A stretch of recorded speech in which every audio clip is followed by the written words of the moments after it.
And call this meeting to order January 16th, 2024. Please stand and join us for the Pledge of Allegiance.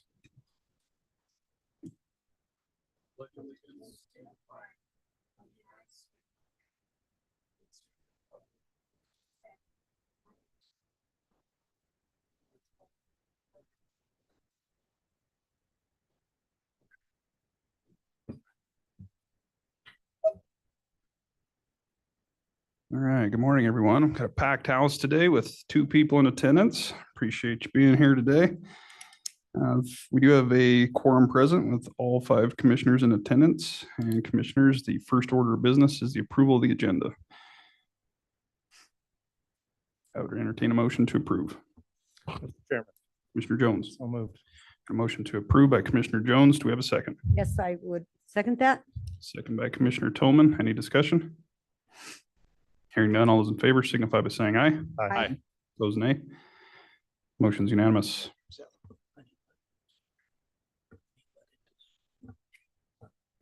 Next on the agenda is county resident comments and concerns. At this time, if there's anyone in the audience or online that would like to address the governing body on any issues, that would be the appropriate time.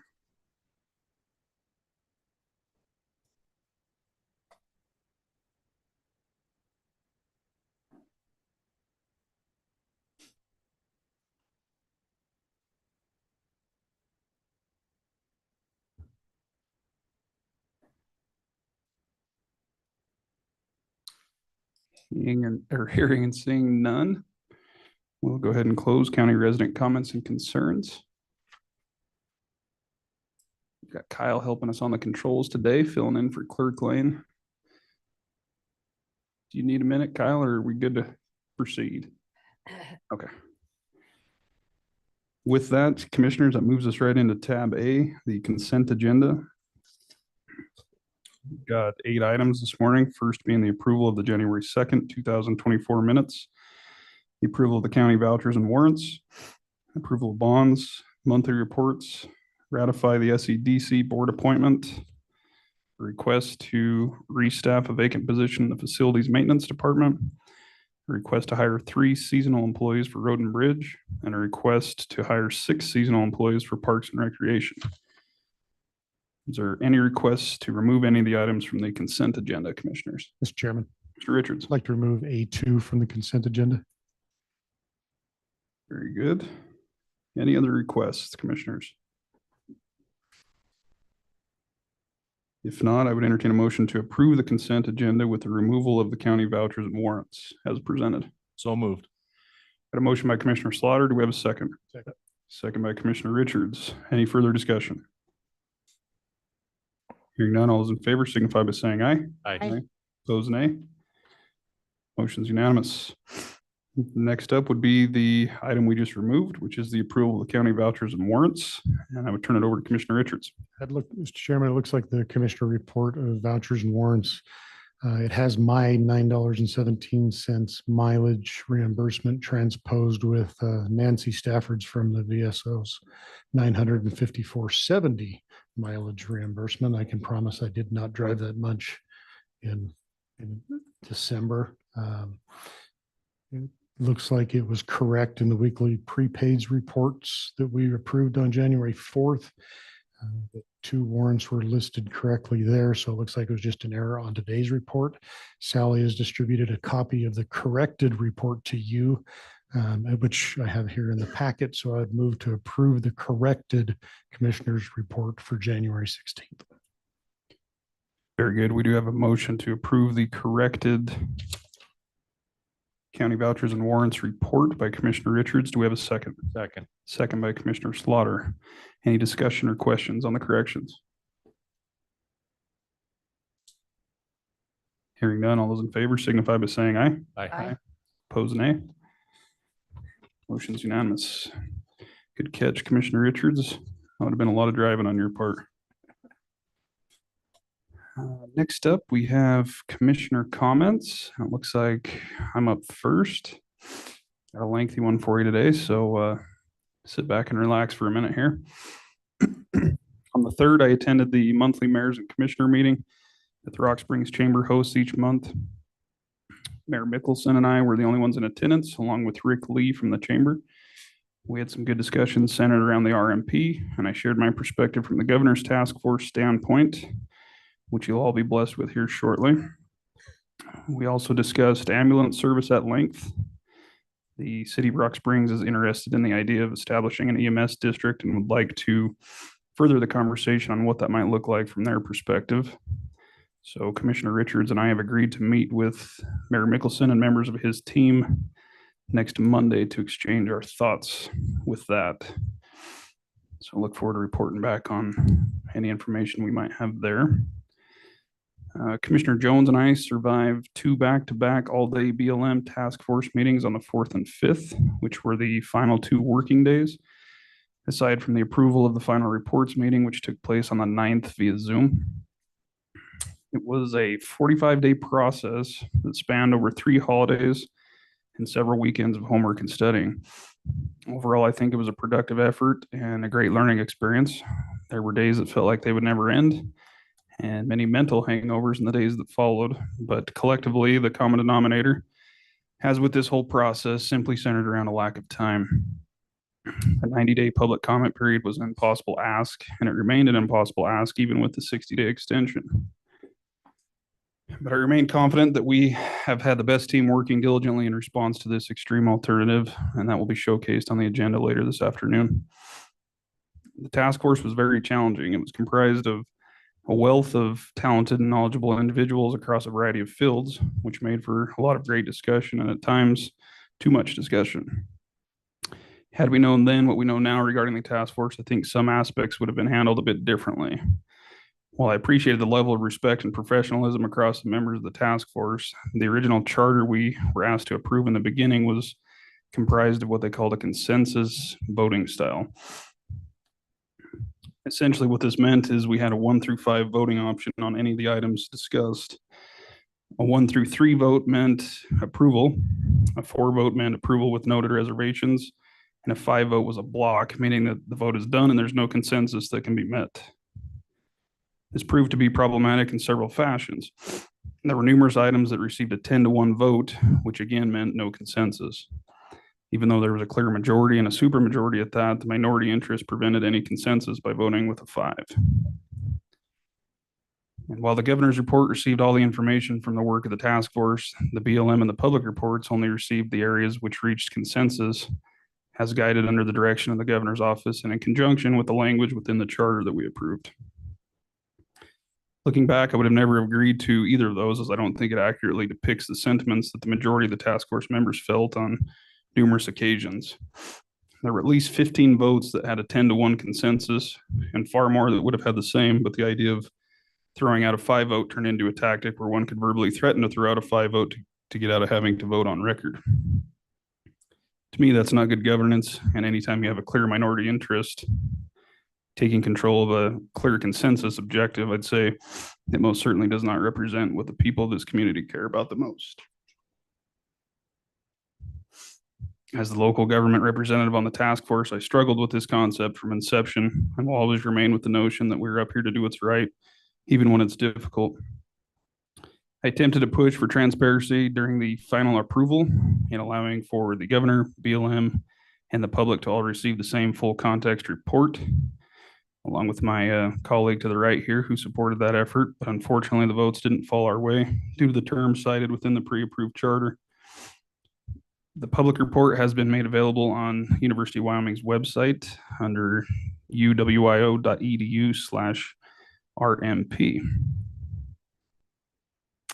By the way, as our final day on the 5th was wrapping up, Governor Gordon and BLM Director Tracy Stone Manning were in attendance to listen to some of the work that took place over the prior month and a half and also shared their thoughts on the overall process. It was interesting to witness the different energies within the room. But aside from all the everybody loves everybody exchanges, the takeaway message was that the final resource management plan will be released before the end of the year. That came straight from Director Stone Manning. So I'll let you connect the dots on the reasoning behind that promise. I appreciate Director Stone Manning and Governor Gordon for showing up in person on such an important issue. I also appreciate the opportunity to serve on Governor Gordon's task force, as I learned a great deal about the NEPA process while also being granted the opportunity to meet some wonderful people who each care deeply about this great place we all call home. I'd be remiss if I didn't thank the advisors on my team, which included Eric Bingham, John DeLeon, Danielle Betancourt, and Commissioner Mike Jones from Fremont County. It was an impossible effort without a solid support system, and each of them sacrificed a tremendous amount of time in assisting and coaching me along the entire way. Fortunately for us all, they've also produced a tremendous report from Sweetwater County's perspective on the draft RMP, and I stand confident behind their efforts as we each sign off on our final response letter later today. Shifting gears from that, Commissioner Slaughter and I met with Lincoln County Commissioner Kent Connolly and their commission's chief of staff, Stephen Allen, on Monday the 8th to discuss various issues within the Southwest Wyoming region. Commissioner Connolly is adamant about the 5 southwestern counties not receiving the adequate amount of funding they deserve from the state, both legislatively as well as from the governor's office, considering the amount of mineral taxation that is generated on this side of the state. He's asked if we would be willing to attend a meeting with Governor Gordon while we're in Cheyenne next month to express these frustrations, along with discussing other pressing issues on the horizon, along with some follow-up conversation on the RMP. I assumed we all would be more than willing, so we advised Commissioner Connolly that we would be available to help coordinate anywhere we could. Nothing is finalized as of yet, but we're shooting for the afternoon of the 13th as of now, so I'll keep you apprised as things advance there. On the 10th, I sent an email to Castle Rock Hospital District Board Chairman Dan Stanton, extending the invitation to meet with our board in a special meeting to discuss many of the ongoing issues that continue to be brought to our attention regarding ambulance service. Mr. Stanton replied that he would run it past his board and be in touch. I look forward to addressing many of the constituent and employee complaints should their board accept our invitation. On the afternoon of the 11th, I attended the IT department's Teams meeting to learn more about the migration to Microsoft Office 365. Next time, we probably should not do that on a Friday before a holiday that is then followed by a commission meeting. I'll have to talk to our IT liaison about that. Excuse me. Later that afternoon, I attended the monthly WCCA meeting where we heard updates from our congressional delegation and Senator Lummis, Representative Higman, and an update from Governor Gordon's office as well. Not a whole lot to report on there other than everyone is gearing up for the session in Cheyenne. And in DC, they continue to deal with issues down at the border. WCCA is looking forward to hosting us all down at the legislative reception next month. On the evening of the 11th, I helped with a Building Better Boards training, which was a bit of a test run for the public officer training we've all been required to attend.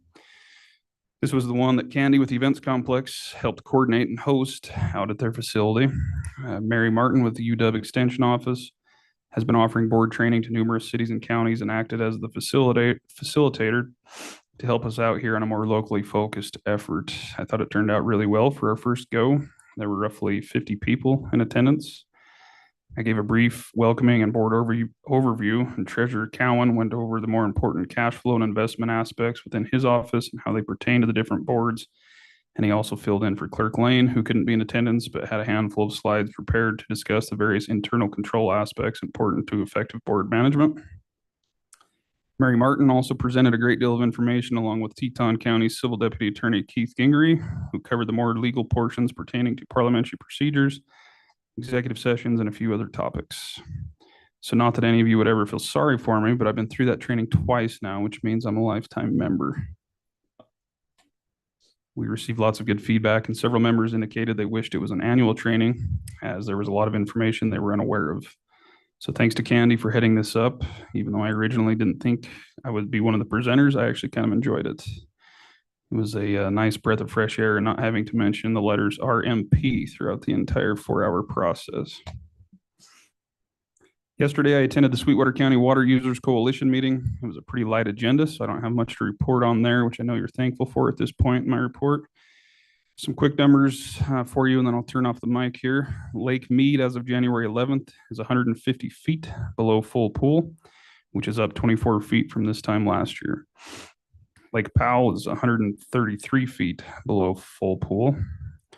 Rivers feeding Lake Powell are running at 8% of the January 12th average. By content, Lake Powell is 34% of full pool. The 34 tracked reservoirs above Lake Powell are at 78% of capacity. Fontenelle Reservoir is currently at 6,485 feet. The Upper Green snowpack is at 68% of the January 15th average. And Flaming Gorge is currently 13 feet below full pool, which is up 19 feet from a year ago. And that is the halfway mark in my report, Commissioners. I thought I'd pause now for any questions before I finish. Intermission? That's all I have, unless you have any questions. If not, Commissioner Slaughter, I'll hand it over to you. Thank you, Mr. Chairman. There will be some redundancy as I start my report with the things that you and I did. On the 8th, I met with Lincoln County Commissioner Kent Conley, his Chief of Staff, Steve Allen, Public Works Director Legursky, and Assistant Director Andy Hooten. Commissioner Conley had asked to speak to us on a road situation out at the Exxon plant. There's some concern that the Exxon has a significant portion of the road as a private road, and there may be an opportunity for the counties to work together to improve the road situation for future growth opportunities. It was agreed we would monitor the situation as it progresses and be willing to entertain cooperative efforts in the future if it is determined there's benefit to Sweetwater County. Later that day, as our chairman mentioned, we had a lunch meeting with Commissioner Conley, Steve Allen, and Commissioner West. Discussion centered around collaborative efforts of the Western counties to effectuate more contact and influence with the governor's office. Commissioner Conley believes we have an opportunity to leverage our influence in Cheyenne with all of the projected activity in the Western counties. We agreed to do our part to work together and suggested setting up a meeting with the governor while we are in Cheyenne for the WCCA meetings in February. A meeting has been requested, and I would believe that we will probably be meeting with the governor on the 13th, although that has not been finalized. At 3:30 that day, I conducted the monthly meeting of the Specific Purpose Tax Joint Powers Board.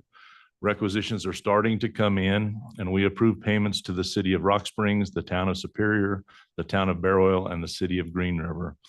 At our next meeting, we will be considering the investment of funds that are currently held for the entities. Treasurer Cowan suggested that we talk with one of the agencies he is currently using that expressed interest in investing for us. I've contacted the agency and they will present to us at the February 12th meeting. On the 10th, the Golden Hour Senior Center Board met to address the vacancy created when Ruth Lauritsen, their executive director, sadly passed away. The board chose to promote from within Marcia Driggs to the executive director position. Ruth will be greatly missed, but Marcia will step in, and I believe there will be a seamless transition. On the 13th, Mariella and I attended Carrie's Access Awards at the Events Complex. Carrie's Access Awards is an endowment fund within the School District No. 1 Public School Foundation. It was established in honor of Carrie K. Fusselman, a former School District No. 1 student. It is established to help School District No. 1 students access non-traditional scholarships. It was a very nice evening with excellent community participation. It seemed that everyone had a great time enjoying raffles, game boards, music, and wine and beer tasting. The generosity of our community never ceases to amaze me. During the rest of the period, my time was spent reading the comments that our various entities are submitting to the BLM on the RSRMP. I tried to familiarize myself with the comments of the CLG, the governor's task force, our attorney, and comments from our county planner. The process has been long and arduous, but I'm very impressed with both the effort put forth and the comments that have been prepared. A special thanks to Chairman West, Commissioner Jones, Planner Eric Bingham, and Deputy Attorney John DeLeon. Each of them have gone above and beyond to serve Sweetwater County in the work that they've done on this extremely important issue. Hopefully, the BLM will seriously consider the views that have been carefully constructed to implement a plan that will be beneficial to all. And also yesterday, just of note, I received an interesting email from Commissioner Tolman. It was a phishing email. It was obvious from the email address that it was not from her. It was pretty easy to determine that it was a scam, but it did serve to once again remind me there are people out there that want to defraud us, and we all need to be aware. And I did hear that similar emails were sent to several of the commissioners. So it was good to see each of us let our IT department know this was going on. And as part of the new implementation of our 365 program, I believe they're still working to try and keep these types of emails from getting through. So once again, good for each of us to have recognized that and allowed our IT to be aware and to work on these problems. Mr. Chairman, with that, I would submit any questions from the rest of the board. And that would conclude my report. Thanks, Commissioner. Appreciate your report. Any questions for Commissioner Slaughter? Well, Commissioners? yes, I do have one. It said urgent. It was a confidential message and it was very urgent that you all call me. No one called. That we not call you. The whole point was that we not call you, but that we just run out and grab gift cards and send them to everybody. So- Well, no, I think say- you're supposed to send them to me. It didn't say when to call. I'm going to get to it. And the best part was it said that I got to keep one of the gift cards, which I was really not interested in at that point in time too. So. I'll No. take note. No gift cards for you. Any other questions, commissioners, or comments for Commissioner Slaughter's report? If not, is it ironic that the phishing email come from our IT liaison? I think that's a sign. Hey, Noted. There's that no calls for irony. gavel action. Hand it over to you, Commissioner Tillman. Again, I'll try not to be too redundant, but I can't thank everyone who has worked so hard on that BLM resource management plan. The choice by the BLM to select alternative B has caused considerable amount of work and money by everyone. And it was totally unnecessary that they took that direction. So I won't name everyone again, as Commissioner Slaughter covered that, but thank you, thank you. It's been a tremendous effort, and I just hope it produces something worthwhile for all the time that was spent. On January 4th, I attended the Chamber's Enterprise meeting. Fred Von Ahrens is appointed to the State Board of Education and presented on the profile of a graduate, emphasizing the importance of preparing our students for the workforce. I think that's a great effort, and I'm excited to be helping on the Southwest Manufacturing Partnership with that effort also. On that same day, the Dry Creek Trona, Pacific Atlantic Trona cooperators met at a Zoom meeting. The comment period was extended from January 18th, I believe, to January 26th because of all the conflicting dates, or so many dates at one time. Also on that day, I attended the Sweetwater County Conservation District, heard updates on the Bitter Creek drop structure and the water quality monitoring program. Right now, they're working towards obtaining contractors to continue the DEQ type of water quality monitoring that's required. January 5th, attended the federal partners meeting. Thank you, Rick Lee and the Chamber for again hosting our Zoom meeting, Zoom or in-person meetings at the Chamber. We heard updates from all of our partners, the BLM, the Forest Service, Ashley National Forest, and I'll mention some of those dates that will be coming up. There were also congressional updates, and a major emphasis was spent on the latest whack by the feds to get us natural asset companies, the Securities and Exchange Commission. So I would recommend the commissioners, our coalition will be commenting and we can ratify those comments, but I would recommend individual comments and urge the SEC to disapprove the proposed rule change to adopt listing standards for the natural asset companies, access the proposed rule at the Federal Register, self-regulatory organizations, New York Stock Exchange.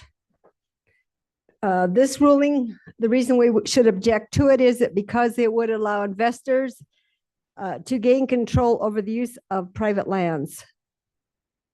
This is a private property right issue that is appropriately under state jurisdiction. It places conservation defined to limit productive use to ecotourism or regenerative food crops in direct financial competition with productive users, including grazing.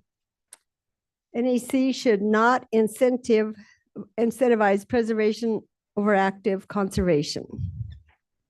There's no legal authority to allow NAC to acquire interest in any federal public lands. On BLM and U.S. Forest Service lands, this would be in violation of the multiple use principle, and the proposed rule would allow unlimited foreign investments in both public and private lands. This is a direct threat to our national interests. Again, this administration has taken another whack at our way of life in our lands.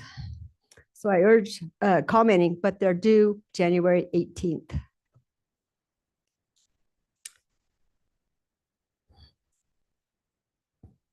I attended the WCCA video conference, our state association. I won't repeat those. Special thanks to our IT department for assisting with the computer updates for all of the staff. And I know they had to do one-on-one with a lot of us. And I might be IT liaison, but that doesn't mean I can't correct any IT problems. I can tell you that. January 13th, I attended the Tolman Wrestling Tournament, had major participation by wrestling teams from Wyoming, Utah, and Idaho, with Uinta County Vernal taking first place, Cheyenne East taking third. I believe Green River and Rock Springs took third and fourth. Congratulations to all of those who attended and participated and made this possible in spite of the stormy weather and closed roads.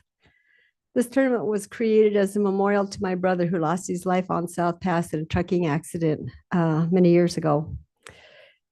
They also gave a special award. It's called the Tolman Award for each team coach selected one wrestler who showed outstanding spirit, even though he might not have been the best wrestler. So that was kind of special. My niece Taylor was honored to get to sing the national anthem for the presentation. So it was a fun weekend. That morning, I welcomed the Fraternal Order of the Eagles to their training conference here in town. It is interesting to learn that this was created as an order for the good. It is an international nonprofit organization uniting fraternally in the spirit of liberty, truth, justice, and equality to make human life more desirable by lessening its ills and promoting peace, prosperity, gladness, and hope. And we certainly could use more of that. January 15th, the Eden Valley Health Board members volunteered to provide dinner for the Sparson seniors. Almost 40 attended in spite of the bad roads. Upcoming, this may take longer than my report. January 17th, Airport Board has moved our time to 8 a.m., second Wednesdays of the month. January 18th, Coalition of Local Governments meets in Lyman. And I believe there's a candidates open house for the hiring of the new 4-H educator, which I've asked to be on the interview committee on Friday the 19th. January 23rd, the Wyoming Landscape Conservation Initiative Executive Committee will be meeting. This is a partnership in Southwest Wyoming, of which I'm alternate to that board for county commissions. We provide on-the-ground projects, water developments, aspen treatments, weed treatments, watershed projects, and stream stabilization projects with partners from all across the state and the nation for natural resource efforts. 4 p.m., the Young at Heart liaison meeting met that day. January 24th, or will meet that day. January 24th, the Ashley National Forest. The Ashley meeting, cooperator meeting in Vernal or on Zoom for 1 hour to share the new forest plan rollout. So if all of you can do that, I can send you the link when I get that. You might want to listen in. It's an hour presentation of the highlights of the new Ashley National Forest plan. January 27th, 28th, and February 3rd and 4th, Emergency Management is providing the Certified Emergency Response Team, or CERT, training. January 30th and 31st, I'll be in Casper for the Bureau of Land Management's Resource Advisory Committee. And I just want to note that at our last meeting, we requested that an administrative draft of the Rock Springs BLM Resource Management Plan be released to the cooperators prior to a final decision, as has been done in others. And they did not include that in their minutes. So I did send a note out saying that it's important, if we're to give advice, that our advice be at least listed in the minutes. Did they talk to you about on the task force about releasing an administrative draft prior to a final decision? I don't believe so. Well, you might want to zip off an email to Kimberly Foster and ask her if there's going to be an administrative draft, because that is customary for this other planning process, is that we see a copy of that before it goes final. January 31st, the airport's master plan will be revealed, and they want a meeting with the commissioners on that day, and I'm not sure I'll be able to get back in time for that. So that concludes my report, Mr. Chairman. Thanks, Commissioner Toman. Appreciate your work. Any questions or comments for Commissioner Toman's report? Mr. Commissioner Chairman, Commissioner Richards. Mary, what was the date of the CERT training? The last 2 weekends, the last weekend of February, the first weekend, or the last weekend of January, the first weekend of February, and I did ask them to get that notice out. I haven't seen it yet, but I talked to Joe Tomich and he said those were the proposed dates. It's a Friday evening and an all-day Saturday. Thank you. Any other questions? Mr. Chairman, I would just like to thank Mary for bringing up the issue of the natural asset corporations or companies.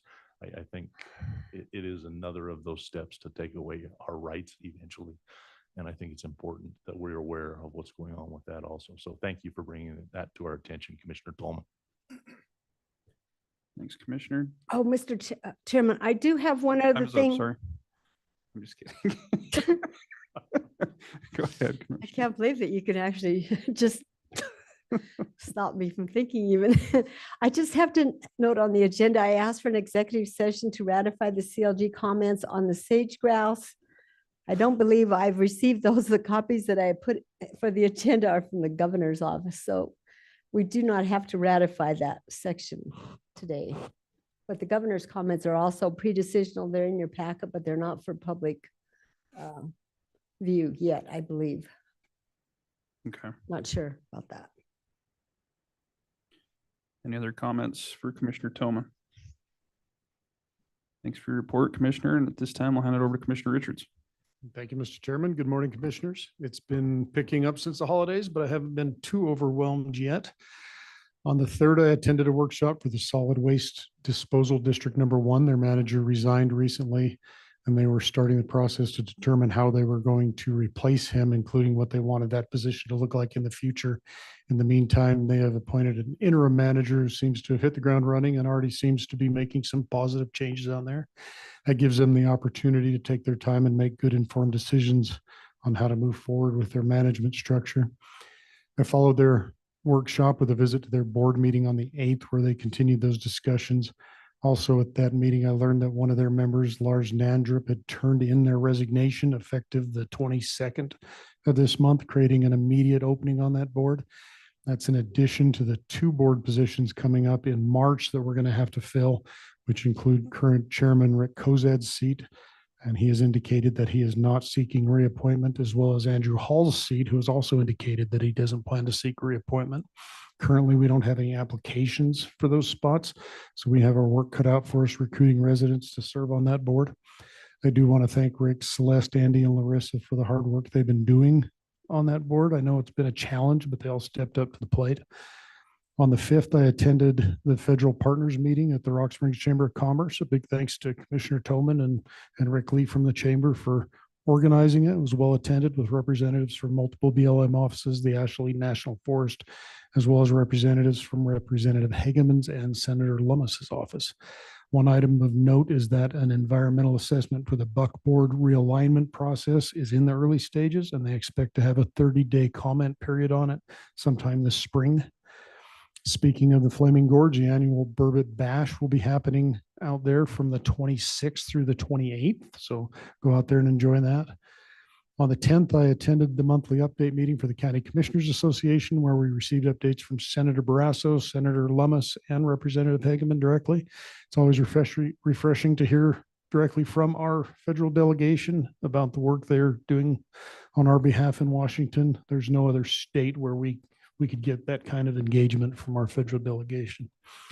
We also heard from a representative from Governor Gordon's office who expressed his thanks for Chairman West and Commissioner Jones's work on the RMP task force, along with an additional thank you from the WCCA. I'd like to echo that and express my appreciation to the both of you for the work you did there. I know it was challenging and a bit grueling, but I hope in the long run, it'll have some positive effect on the outcome of this RMP process. I know that the local governments and motorized recreation couldn't have been better represented. So thank you both. On the 11th, I attended a conference call with IT Director Tim Knight, where he prepared us for the rollout of our new Microsoft 365 service.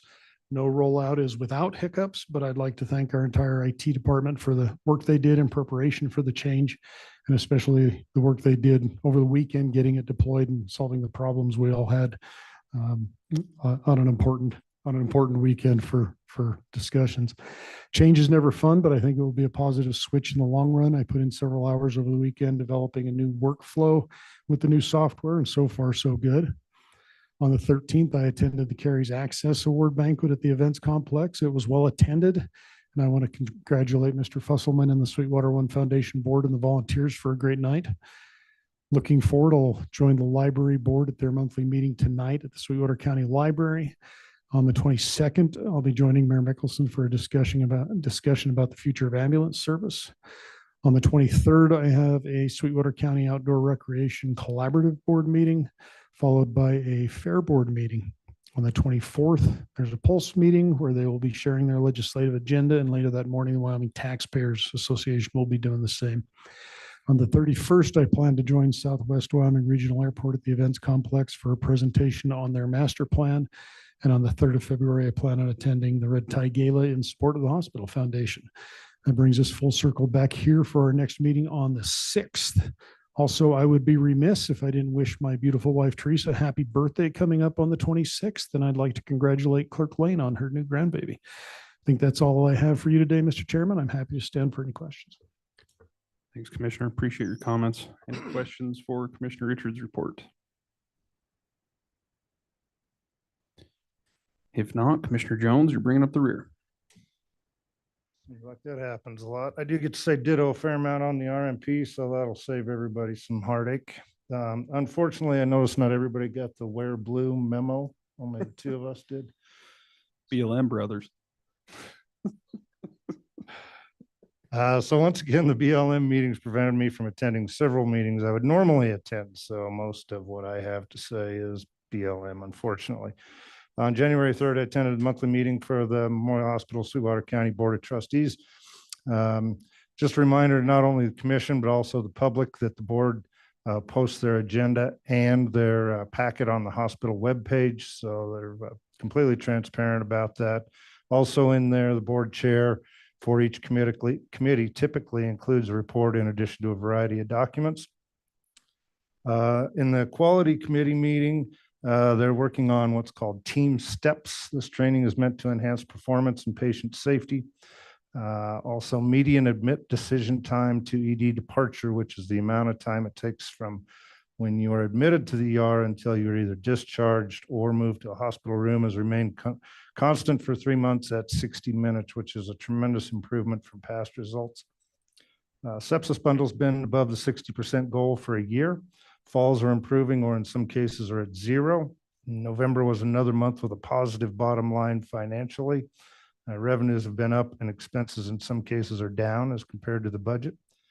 I mentioned 2 or 3 months ago that healthcare is seeing a bottom from the negative effect of COVID, and that our hospitals started to stabilize before many comparable hospitals and several months ago. And we've experienced that stabilization continued going forward. Healthcare is always a challenge financially for the people using the facilities, but also for the hospitals themselves.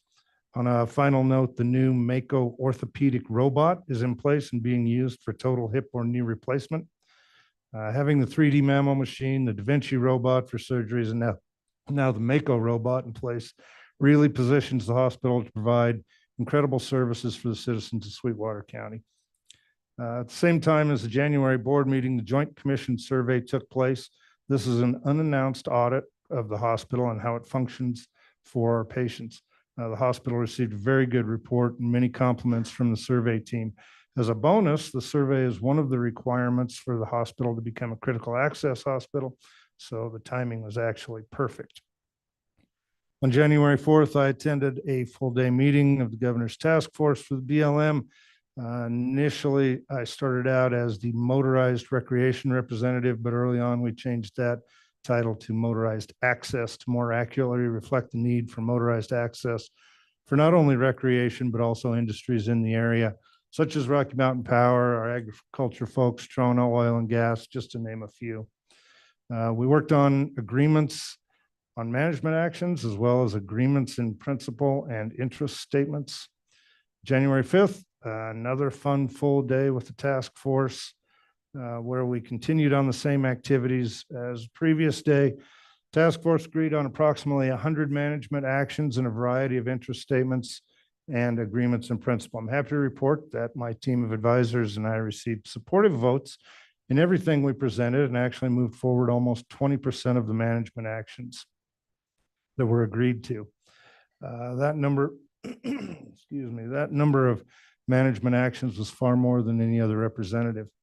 I'd like to thank our industries, government representatives, Josh Corsi, for supporting us. We couldn't have done it without such strong support. I'd like to take a minute to thank my team of advisors, as there's no way I could have done this by myself. Two of them are here, Forrest Kaminga, manager of State Trails, and Mark Tesoro from SWAT. Pete Leiby was the third one. We were allowed to have three, so he was our third, but truly could never have done this by myself. So hats off to you guys and your dedication and willing to pitch in. There's another gentleman that I would be remiss if I didn't mention, and his name is Bert Smith. He lives here in Green River. He gave some great advice from a disabled veteran's point of view, so appreciate his words. I'm guessing I probably put in 150 to 200 hours into this thing, but you two were incredible, and Pete as well. I would also like to take a second and thank Mr. Bingham and Mr. De Leon. You guys, I don't know when you slept, but it wasn't during the day and it wasn't at night. So I appreciate all of your time and your efforts and wise words, because they certainly cleared a lot of things up and helped us sitting at the table when we were voting. On January 9th, I attended what I think was the last task force meeting where we worked to finalize the reports going to Governor Gordon and the BLM. So I wanted to take a minute and try and summarize the task force and the process for the public. Been trying to figure out a way to do that. It's a little tough to summarize 45 days in a minute or two. So Commissioner West did a great job. I might just add probably a little bit of my perspective. Not sure I have the best summary. I just don't know how you do 45 days in a couple of minutes. I will say I'm glad I was part of the task force and appreciate the governor placing me as the motorized representative and motorized access. I gained a lot of knowledge from each of the members and their advisors. I truly feel the task force worked well from the beginning.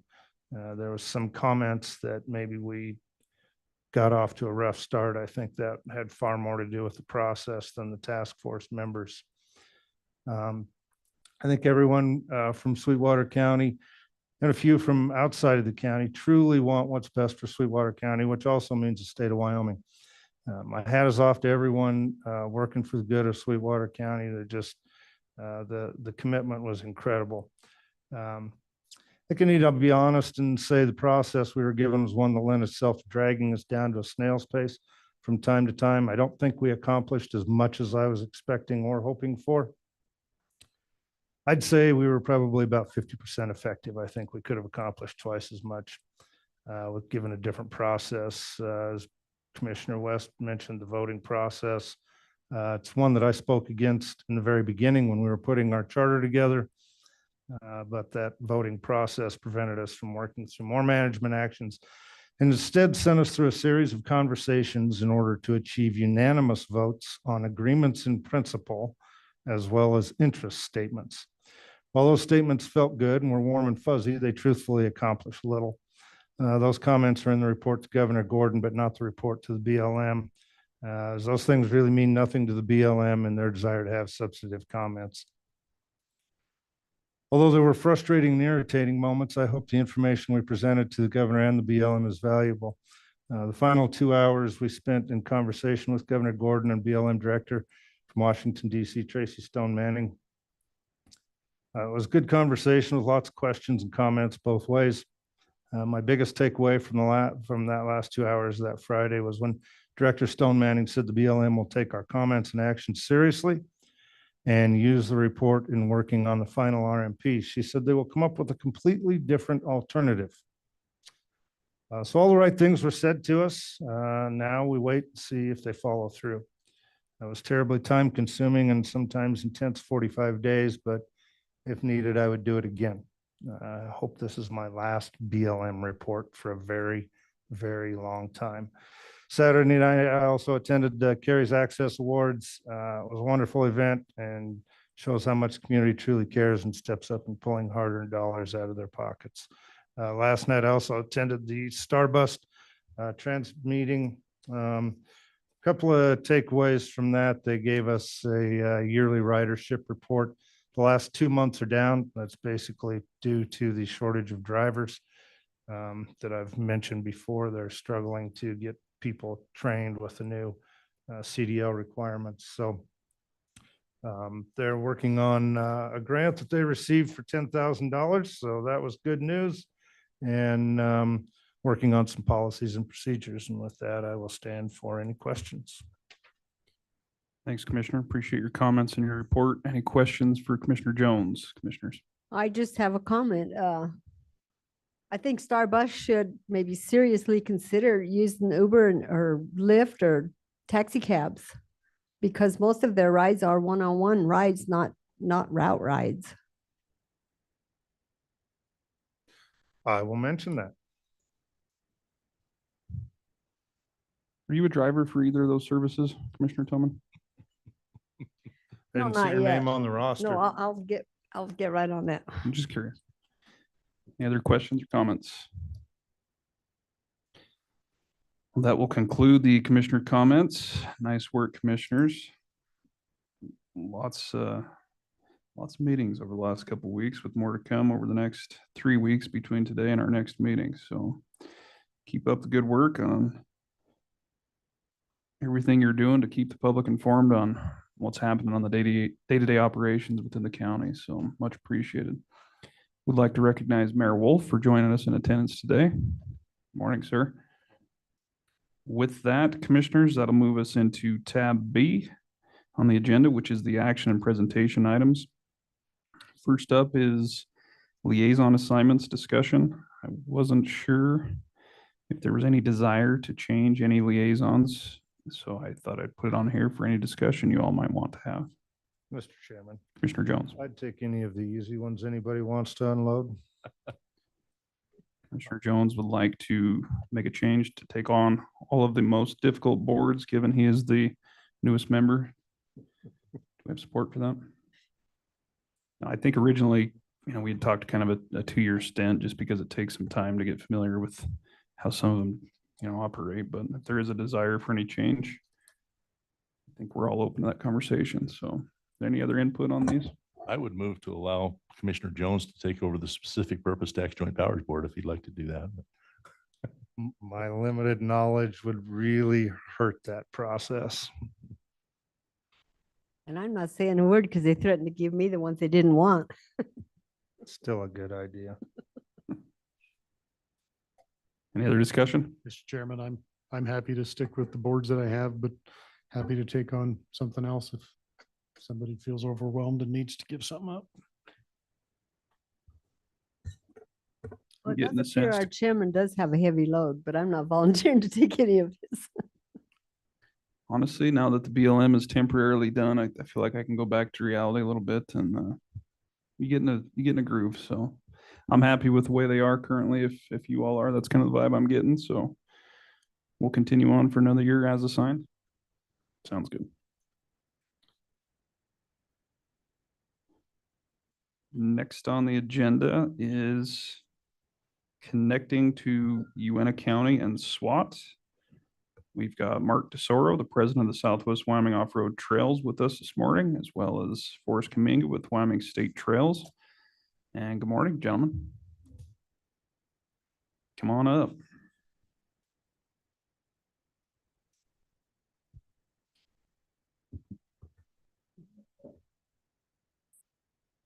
Good morning, commissioners.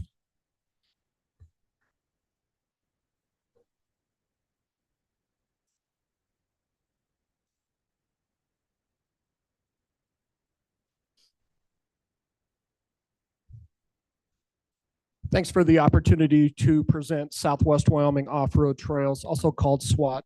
This is the second time that I've had the chance to present to the commissioners. I did so back in 2022 and again, appreciate the opportunity to be here again today. SWAT is an economic development project that I took to the Economic Development Commission in Uintah County back in very late 2019. I brought the idea to them of connecting the communities of Southwest Wyoming with a series of motorized trails in order to bring riders into the region and see all that there is to see.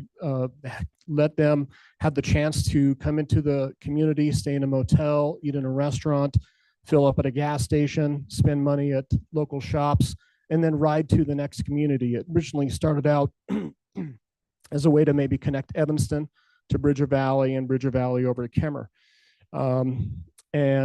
So after the commission, or after that meeting, the group asked if I would spearhead the process. I thought they would do it, and they asked if I would do it. And so here I am today, almost 4 years later on this project.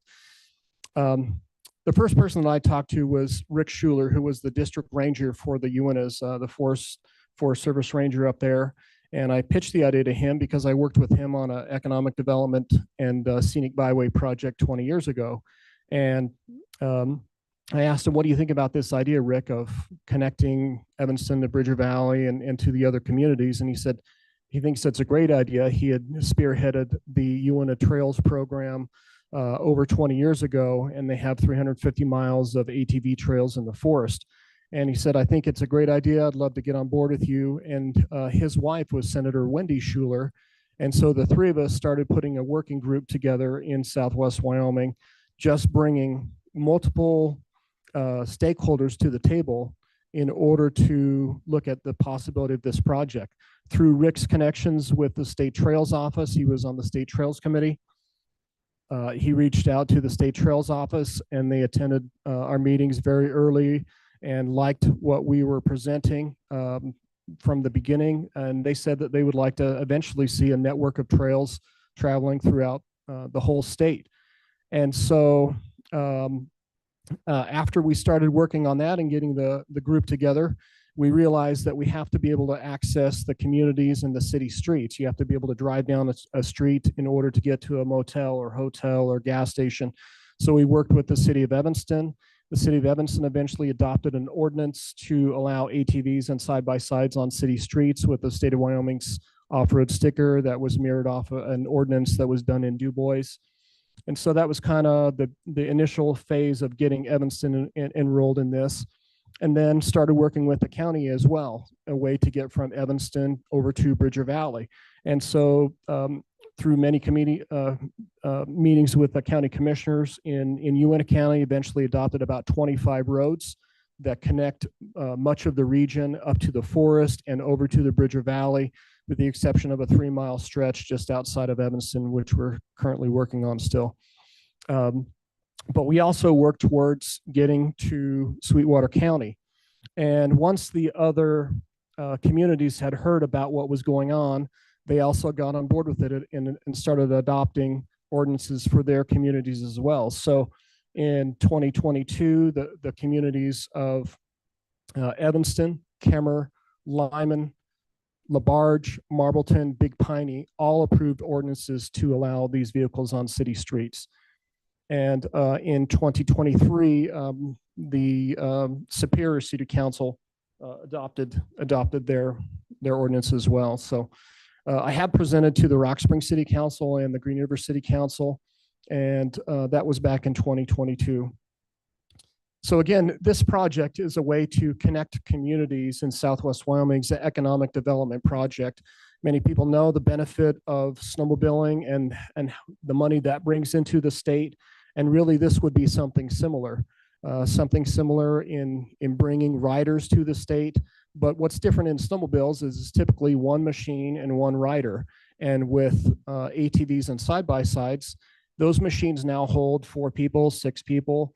They can hold a whole family. So it's really like boating on dirt, and just basically have an almost unlimited landscape that people can come and ride and explore. there is a tremendous amount of history that has passed through our handful of counties in Southwest Wyoming.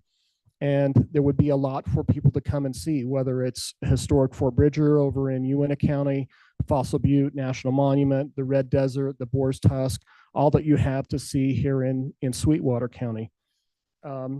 As far as stakeholders that have been at the table for this process, of course, city councils and county commissioners, the BLM, Forest Service, chambers of commerce, legislators, wildlife advocacy groups, nonprofit groups, business and industry have all heard this presentation, signed letters of support, or been at public meetings when I presented this project. Since SWAT basically is a rights-of-way project in order to connect these communities, YDOT was involved from very early on and has been at our side along with state trails in trying to promote this project. The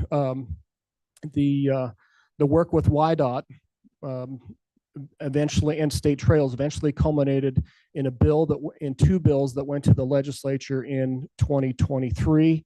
Both of those bills, which was House Bill 42 and Senate File 17, both passed and were signed by the governor this year. House Bill 42 was a rights-of-way bill in order to access through state highways and other rights-of-way into communities, and Senate File 17 was a safety bill regarding vehicles needing certain requirements such as insurance, a headlight. So I'll let a few other people speak about that. Sandra Sanderson, I believe, is going to talk about YDOT's point of view, and then Forrest Kaminga can also talk about the state trails point of view. But really, this is an opportunity that the state hasn't really seen before, because there are plenty of places to ride in the state, of course, everybody knows that, but not necessarily a trail system or a network of trails that connects the area or the region or the communities. They have these in many other surrounding states. In Utah, for example, southern Utah, they have many trail systems that connect their small communities there. Garfield County in southern Utah in 2020, I believe, reported that the trail system and the economic impact from ATV and side-by-side use there was over $33 million in that community, in that county alone. So again, there's just a lot of opportunity for us to get on board with something that other states have done and have benefited from. When it's 110 down in southern Utah, what better time to ask people to come up to Southwest Wyoming and visit all that we have to see up here. I mean, there is so much history, whether you're riding from Flaming Gorge to the Uintahs or from Rock Springs out to the Red Desert. There's just an amazing amount of landscape and scenery that could be explored by riders in this area. And so I won't take much more than that. I know it's kind of a brief summary, but just wanted to play a video for you that was created by the State Outdoor Rec Office for us. And then I think there's some other people who'd like to speak as well.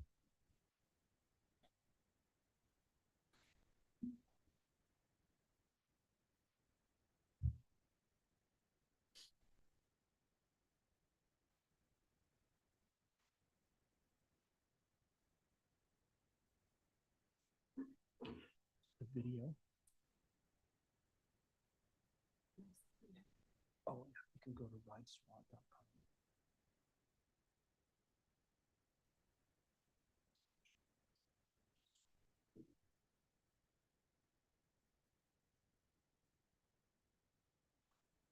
So this is a video that about a 3-minute video that the State Outdoor Rec Office created to help promote the project.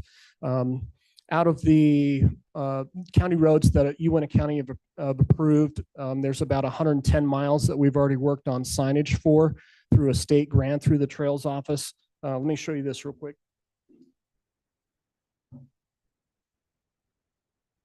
These are examples of the Carsonite signage that we have on about 110 miles of the county road system. It just has the county road number on it, the directional marker, There's some that are also like a red X so that you can't travel that way. The SWAT logo, and then just an American flag through the Forest Service work. They discovered that if you put an American flag on signage, typically it doesn't get shot up as much. So we just piggyback off that. But here's the video, and I'll let you watch that real quick, and then I'll give you a few more comments.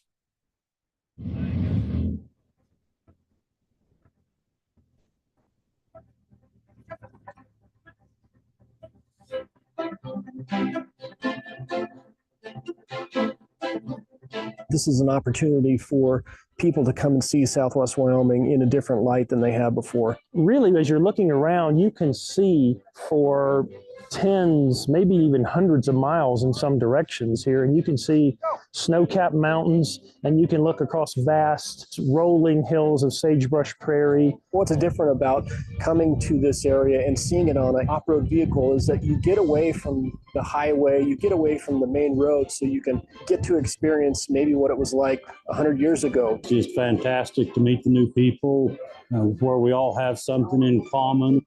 When you come to this part of Wyoming and you look at a map, you'll see lots of dirt roads and 2 tracks all over the place, but you don't know where you can go. You don't know what's allowed and what's not allowed. We're trying to make that simple and say you can experience all this recreation, all this history, and all this scenery, and here's how you can do it relatively easily. It's just a different experience than what you get inside your vehicle on the I-80. What the hope is with this trail system is to try and connect the communities of Southwest Wyoming, Evanston, Bridger Valley, Kemmer, and other small communities in a trail system that travels throughout the county roads and the BLM lands and other lands. And we're just going to try to map them and market them as an experience. Instead of our communities being pass-through communities where people are passing through, going to Bear Lake, the Uintas, Yellowstone, Flaming Gorge, it would bring people to our communities so that they could come in, stay, recreate in Southwest Wyoming, travel around the area, see the sights.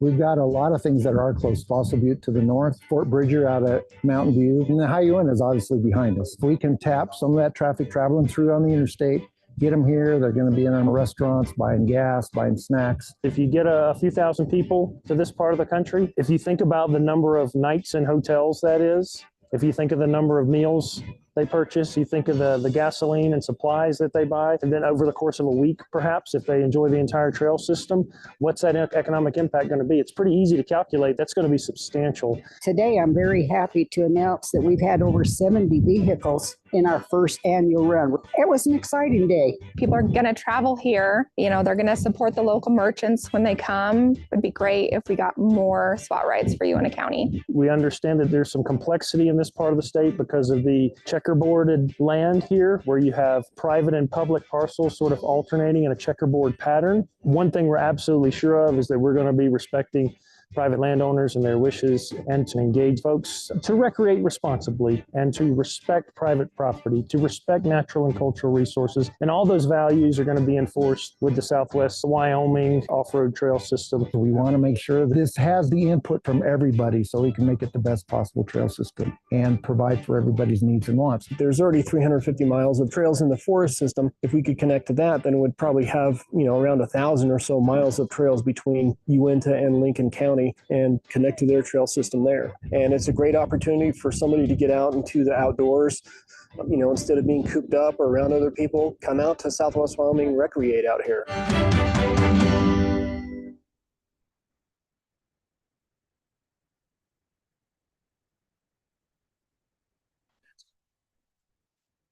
So a couple other comments that I would just like to make. One of them just in regard to the BLM's RMP process. Again, since our motto for SWAT was to connect the communities, connect the forest, and connect the historical sites, and we kind of changed that to connect the desert as well. I was a little dismayed and surprised when the BLM rolled out their RMP back in the late summer, because in the past 3 years in my work with the BLM, I've been to many BLM offices, visited with many of the managers, and pitched this project to them. We've met with BLM personnel in Kemmer, in Pinedale, and here in Rock Springs as well. And my pitch to them is that we are looking to bring riders into this region so that they can come and experience the public lands. And I said, where can people ride?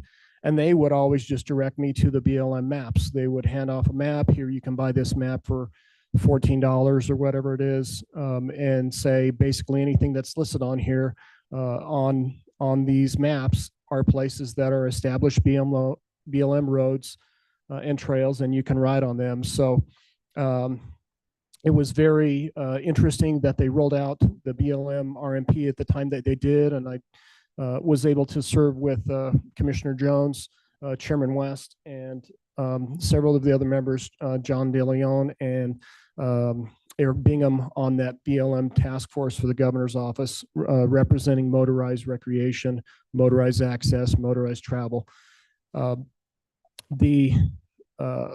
The idea that they're going to limit access on BLM lands is, not only from the recreation and motorized standpoint, it's a little bit frightening.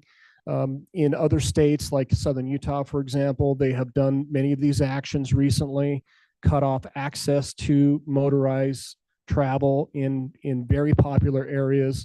We've heard it from both sides. One is that the BLM says, well, we're not, that these areas are not being, there's too much use in these areas, that there's too much riding going on, too many trails that are being used. And so they need to limit the access. And then the flip side, they've said down in Southern Utah, is that some of these areas aren't being used, so we should go ahead and close them down. So that's one of the things that, from the motorized access point, it's important that we stand up and try and make sure we open up and use as many of these public roads, public rights of way, public trails as possible. We don't necessarily want it to be a free for all to people to come to Southwest Wyoming and just ride wherever they want. There has to be some rules, regulations, protocols in place. We could do that through signage by working with the State Trails Office. We've already got several small grants through our nonprofit to do things like educate people with signage. But we could also do that at staging areas. If you have a parking area that you're setting up, have a sign, a placard that you could let people know about information where they can and can't ride, produce maps. We're also working with Onyx Maps, the online app for motorized users. There's also Onyx Hunt, but Onyx Off-Road, we already have the 110 miles listed in Southwest Wyoming, down in Uintah County on that app, and just talks about the project from down there, and it shows on the app where you can go. So again, just happy to hear any questions from you. I appreciate the opportunity to present SWAT again, and stand for any questions and turn over to a few of the other partners here. Thanks, Mark. Appreciate the presentation and the information. I know when I served in a different capacity, there was an effort to, connect Uintah County to Sweetwater County. And part of the struggle with that was the interstate and being able to, I believe it was cross or go under it, and you're working with YDOT. Has anything came about from that? I mean, I know you said there was a couple, Senate file and the House bill that went over some of that, but as far as that sticking point, I want to say there was a section of private land that you were trying to get around or something. Can you open up on that at all? Sure, Commissioner, Chairman, thank you. So the nearest county road to Evanston, it was about 3 miles away. And in order to access the community, we wanted to try and either work with the landowner, which we gave several presentations to the landowner. They own both sides of the interstate leaving Evanston. That exit 10 exit 3 miles away, it would be, once we could access that point, it would open up basically thousands of miles of trails. You could ride from Evanston to Flaming Gorge or to Rock Springs pretty easily. And so in working with the landowner, we thought that we had them to the table, and that we could maybe buy an easement or get some kind of a right of way next to the highway fence. And eventually they came back and said that they weren't interested. And so that was spawned our work with YDOT, and YDOT approached the federal government and the highway department and asked if there would be a possibility of putting in a recreational easement, a 20-foot wide or however wide easement next to the highway fence for those 3 miles outside of Evanston. And I can let Sandra from YDOT talk a little bit about that as well. But so that was approved through the House Bill 42 that went through the legislature. We were never asking to create a right-of-way, recreational right-of-way, from Evanston to Lyman or Lyman to Rock Springs. These are only necessary rights-of-way easements in certain sections. And one of the examples that I use on many occasions was the right-of-way that goes underneath the interstate, just right here behind the county building, that goes up to the Wild Horse Scenic Loop. I can't remember what county road that is, but that goes up by the Hampton Inn underneath I-80. So technically that was not legal without this legislation that just passed. So YDOT in conjunction with state parks and with many of the legislators passed that legislation this year. So really paved the way for access into and out of the communities. Very good. Thank you for that. Any questions for Mark, commissioners? Mr. Chairman. Commissioner Slaughter. Mark, I'd really like to commend you for your work on this. This is something that my family really enjoys. I think it's something that will be beneficial to our way of life here in Sweetwater County. One question that comes up, and this relates back to my future life when I was a county treasurer, and in the past, or I would believe currently, for anyone who has a UTV that wants to operate on roads within cities and towns, they have got to license those vehicles. And so what have you done with your work, say in Uintah County or in Lincoln County, to work with the cities and towns so that those people who are experiencing those off-road trails have the opportunity to use them in the cities or towns without licensing them, just using stickers at that point in time? Have there been discussions, or are there concerns with respect to that? Sure, and thank you, Commissioner Slaughter. I'll let Forrest speak to that as well, but yes, many conversations regarding that. One of the interesting things is that there are a lot of people that are already using these ATVs and side-by-sides in communities or in counties without using the OHV sticker or without even buying a license plate. So this would, in a way, try and capture some of those people, bring them into conformity so that they could, have a UHV or OHV sticker so that they could ride in the communities, still travel into and out of some of the areas that they need to get into. It is important for the community to work with the State Trails Office, because again, it's not a free-for-all. You can't just come into a community, and primarily the sticker program and the adoption of the ordinance was to allow out-of-state riders, so states where you cannot license a vehicle, to come into the state. So, Commissioner Tillman. I have a question. Have you included Granger in your trails?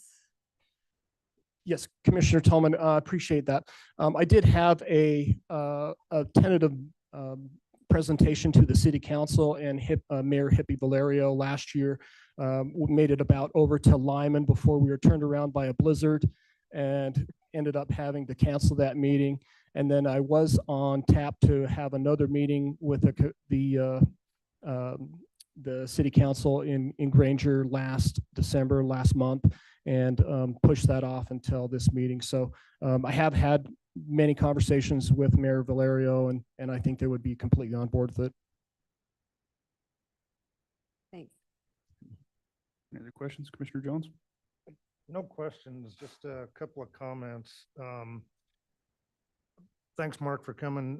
I asked Mark to show up and give a presentation, in particular in light of what was going on with the BLM. I mean, I think this is an important project and something that the county needs to take seriously, but we don't know what's going to happen with the RMP, obviously, but as long as the door is open right now to work on this project, that's why I asked Mark to come here and present. Excuse me. UW did a study, and Forrest can probably correct me if I'm wrong, but I think it was $335 million a year that the OHV side generates for the state of Wyoming. And so, truthfully, we've just scratched the surface on that. I mean, we don't have this trail system. We don't link these communities. like you have envisioned. So if we were truly going to do that, I don't have any idea the amount of revenue that would create for the towns and the counties that would be involved. So I would really like the county to support this, move forward on this, make something happen. Mark can probably explain what he needs from us, but I don't see the downside. So until somebody can explain the downside, looks like everything is an upside, and I think that's the direction we need to go. One other thing, Chairman West, thanks Commissioner Jones, appreciate the support. Again, I mentioned the Uintah County and adopting their roads. The other counties that have done so as well are Lincoln County. They've adopted all of their county roads into the trail system. Fremont County, Carbon County have had several presentations to their communities over there. They haven't done that yet. And I do believe that some of the hesitancy was surrounding the legislation, but now that the legislation is passed, you know, hopefully that will help pave the way for this project. Okay, I'll turn it over to Forrest Kaminga from State Trails Office. Thanks, Mark.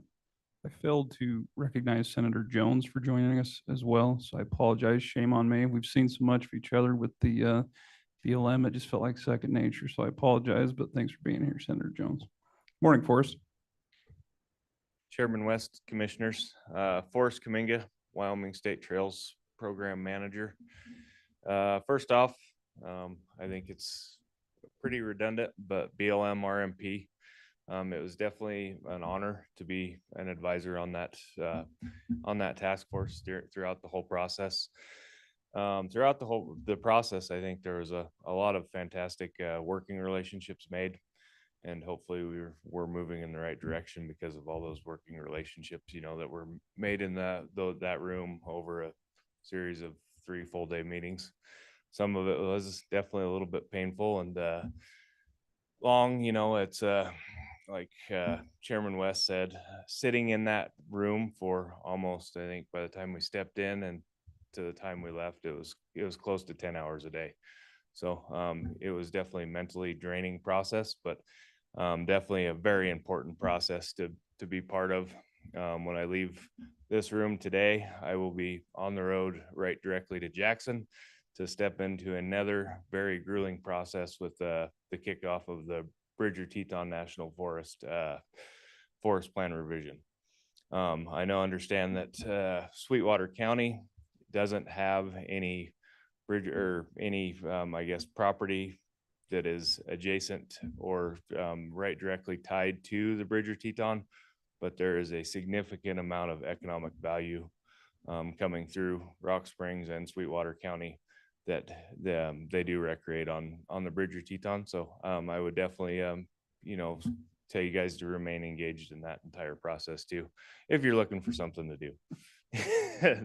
Anyways, we're here for SWAT. I definitely want to thank Mark. He's done a fantastic job up to this point, spearheading this whole project. Without his help, we probably wouldn't have a significant amount of enrollments throughout the state. One of them being Uintah County, like he said, Uintah County enrolling their roads and routes, Evanston's ordinance on all their city streets made them eligible to apply for grant funding through the State Trails program. We do have a significant amount of revenue generated by the ORV registration sold, and that could benefit Sweetwater County and provide them the funding necessary to help manage this project as it comes through. Very simple MOU process between us, Sweetwater County, and then that, like I said, that opens up the avenue for you guys to Sweetwater County to apply for funding to, you know, help manage those routes, whether it's through signage, education, or even law enforcement. You know, if we want to throw some added, you know, Sweetwater County sheriffs out there for some overtime to patrol some off highway vehicle hotspots, we're welcome to throw you some funding to help assist that.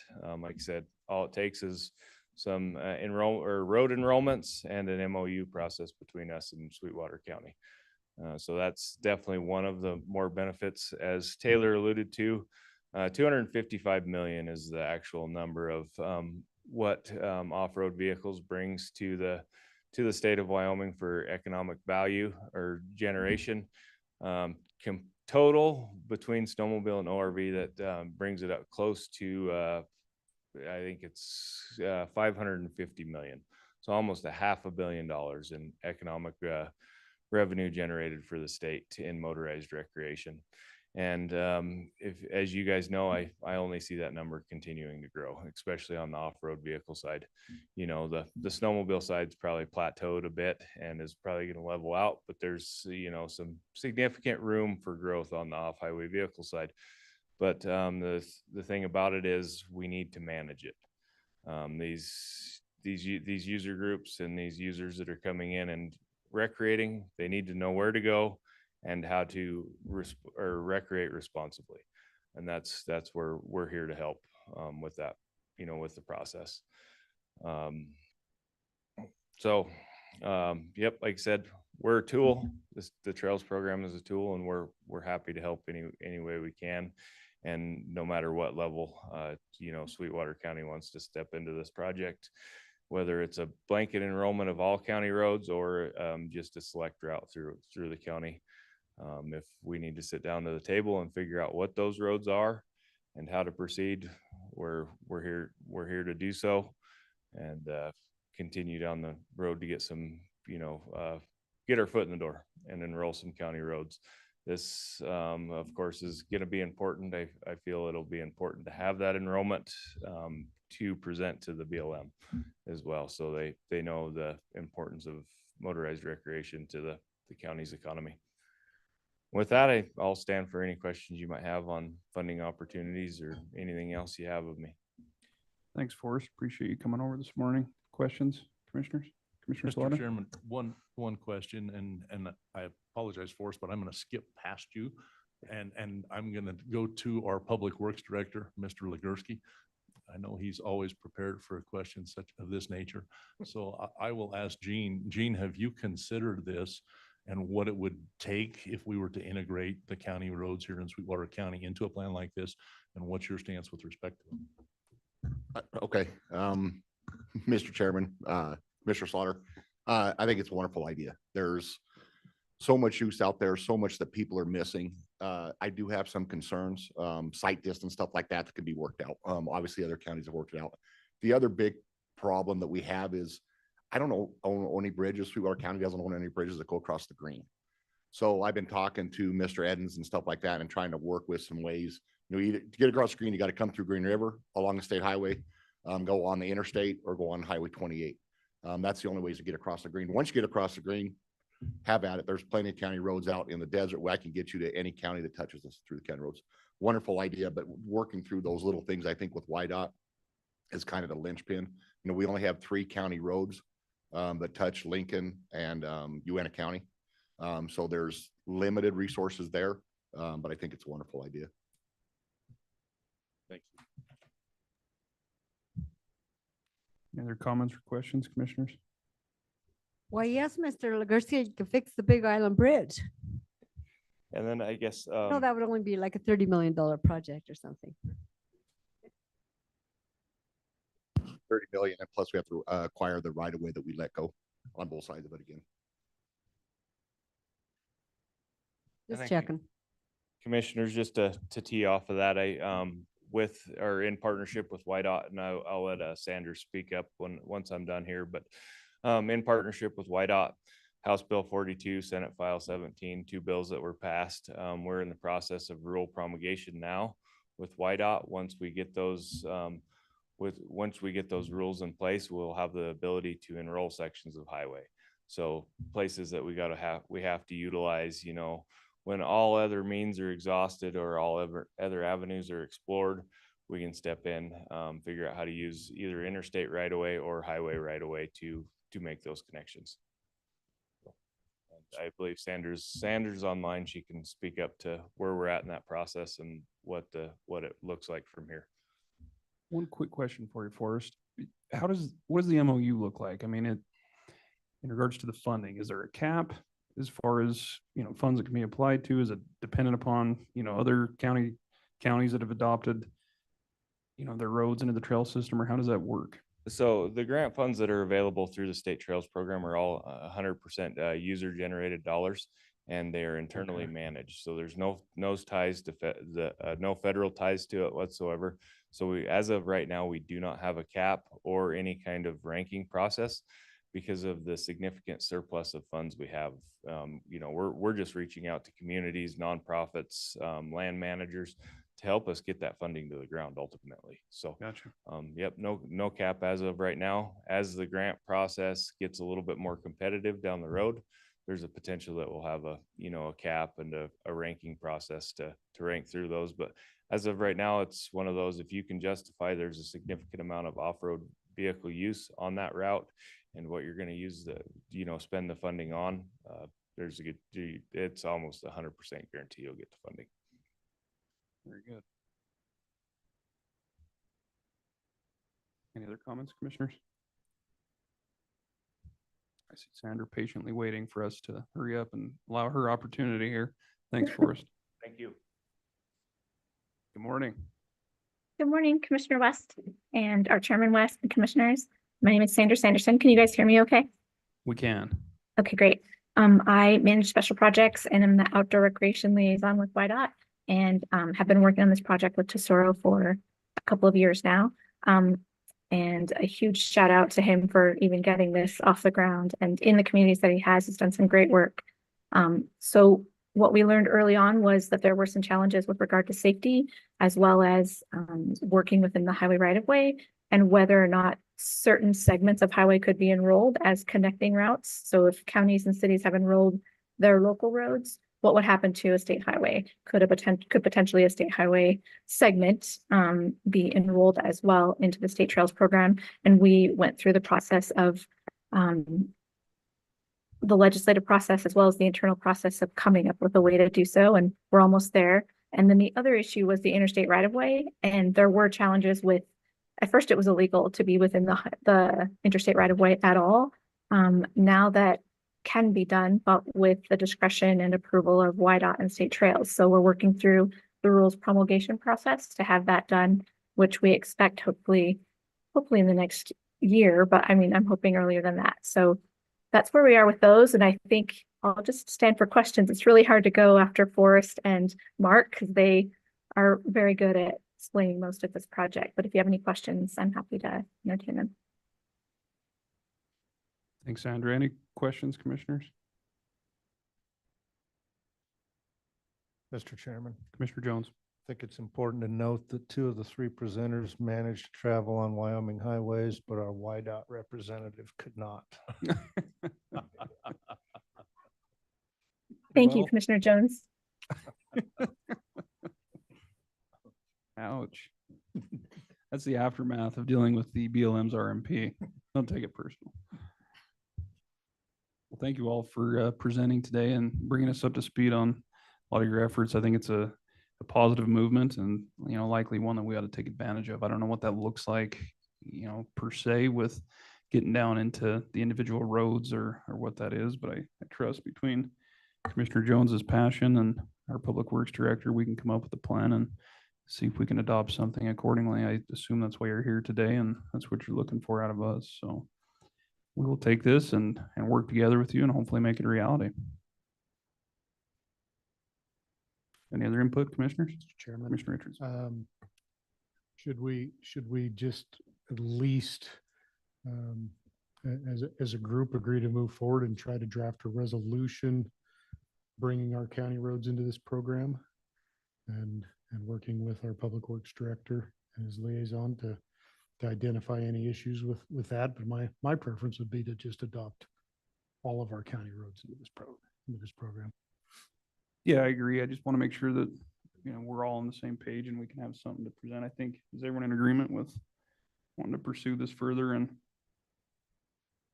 I would agree with Commissioner Richards. I would like to see us move forward and incorporate all the county roads in this plan. I think I see nothing but benefit to our citizens in doing so.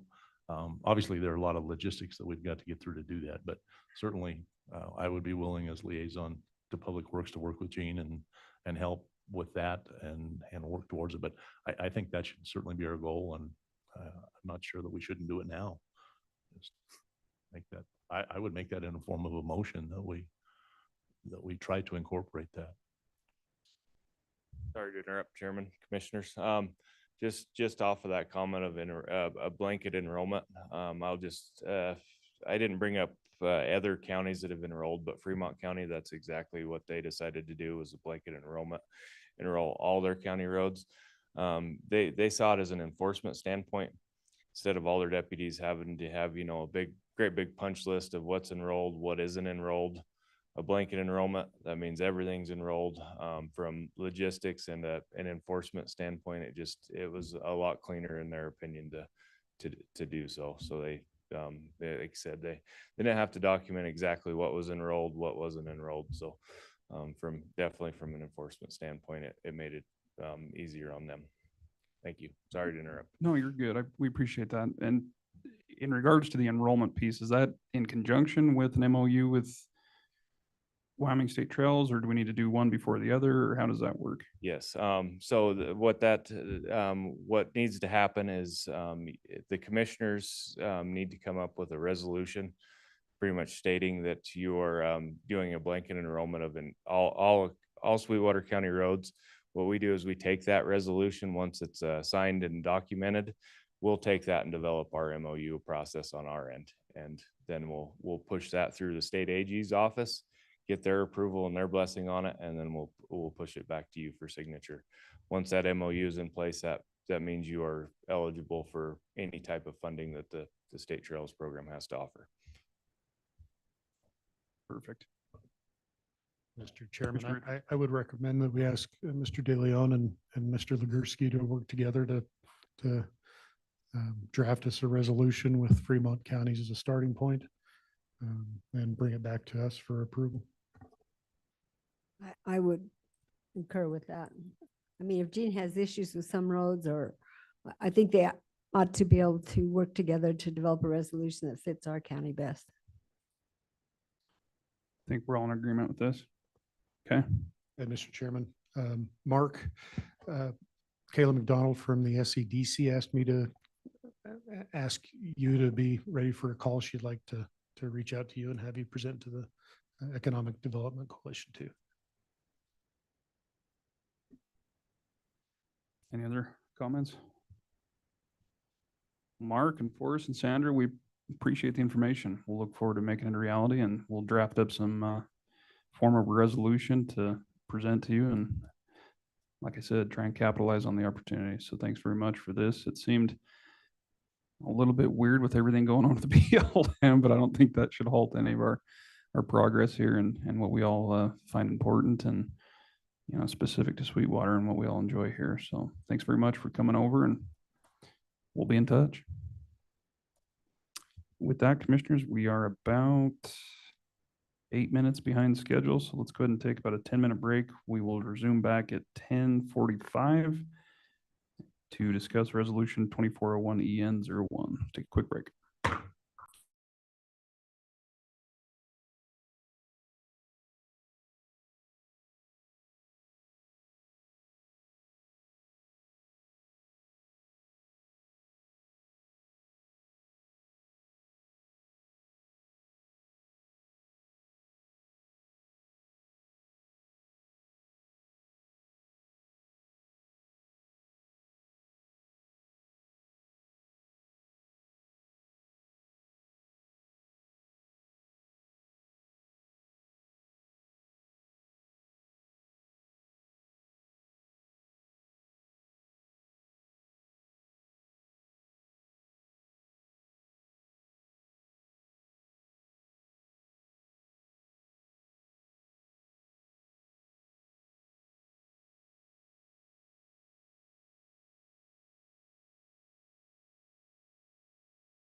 Call this meeting back to order. Where we left off under tab B was item number 4, which is resolution 24-01-EN-01, a resolution to reassign a BLM right-of-way grant for County Road 4-56, the Lozier Ranch Road. With us this morning is Public Works Director Gene Legursky. Morning, Gene. Morning. Thank you, Mr. Chairman, fellow commissioners. What you have before you is really a cleanup. Back in 1989, this was actually passed by the county commissioners to get rid of this road.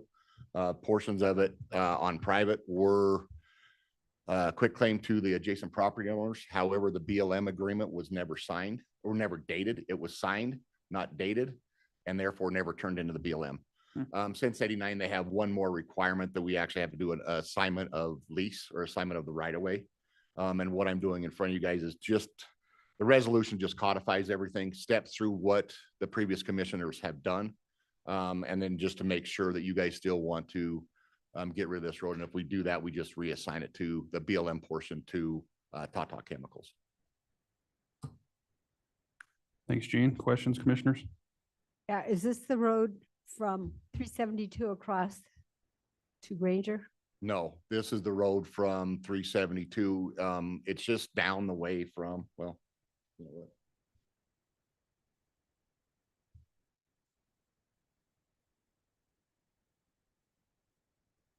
Oh, yeah, I'll just pull it up. It'll be easier.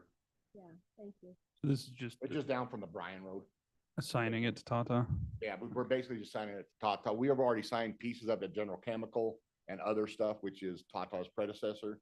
It's just the BLM portion got completely skipped.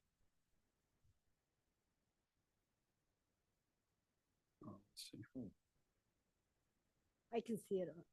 Yeah, it's in the packet on the, Yeah, it's in the under the packet, but resolution. Thank Yeah. you. I'm sorry I didn't catch. That's okay. Any other questions, commissioners?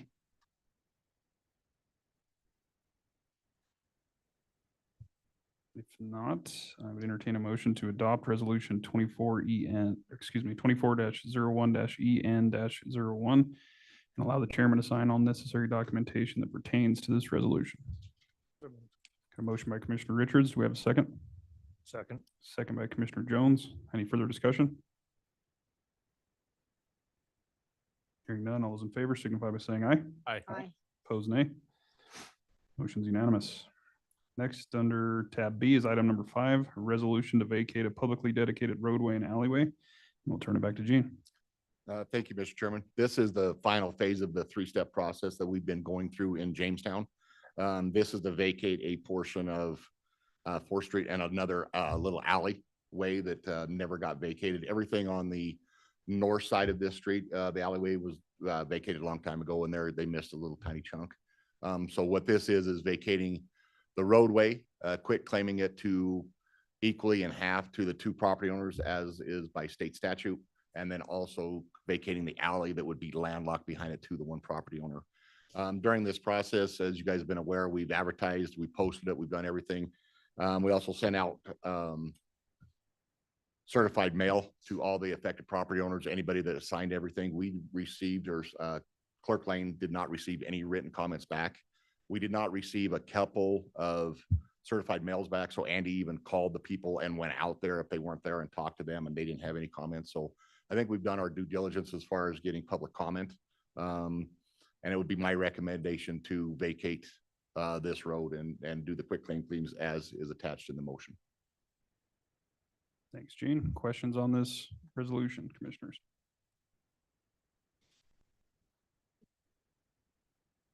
If not, what's your pleasure? Mr. Chairman, I would move to approve resolution number 24-01-EN-02. You have a motion to approve resolution 2401-EN-02 to vacate a publicly dedicated roadway and alleyway by Commissioner Slaughter. Do we have a second? Second by Commissioner Richards. Any discussion? Should we amend that to allow the chairman to sign any additional documents? I think there's quick claim deed, et cetera. Good with that amendment, Commissioner Slaughter? I'm sorry, I did not hear the comment. Just allowing for the chairman to sign any additional documents within on the Yes. quick claim deeds. And a second by Commissioner Richards. Any further discussion? Hearing none, all those in favor signify by saying aye. Aye. Opposed, nay.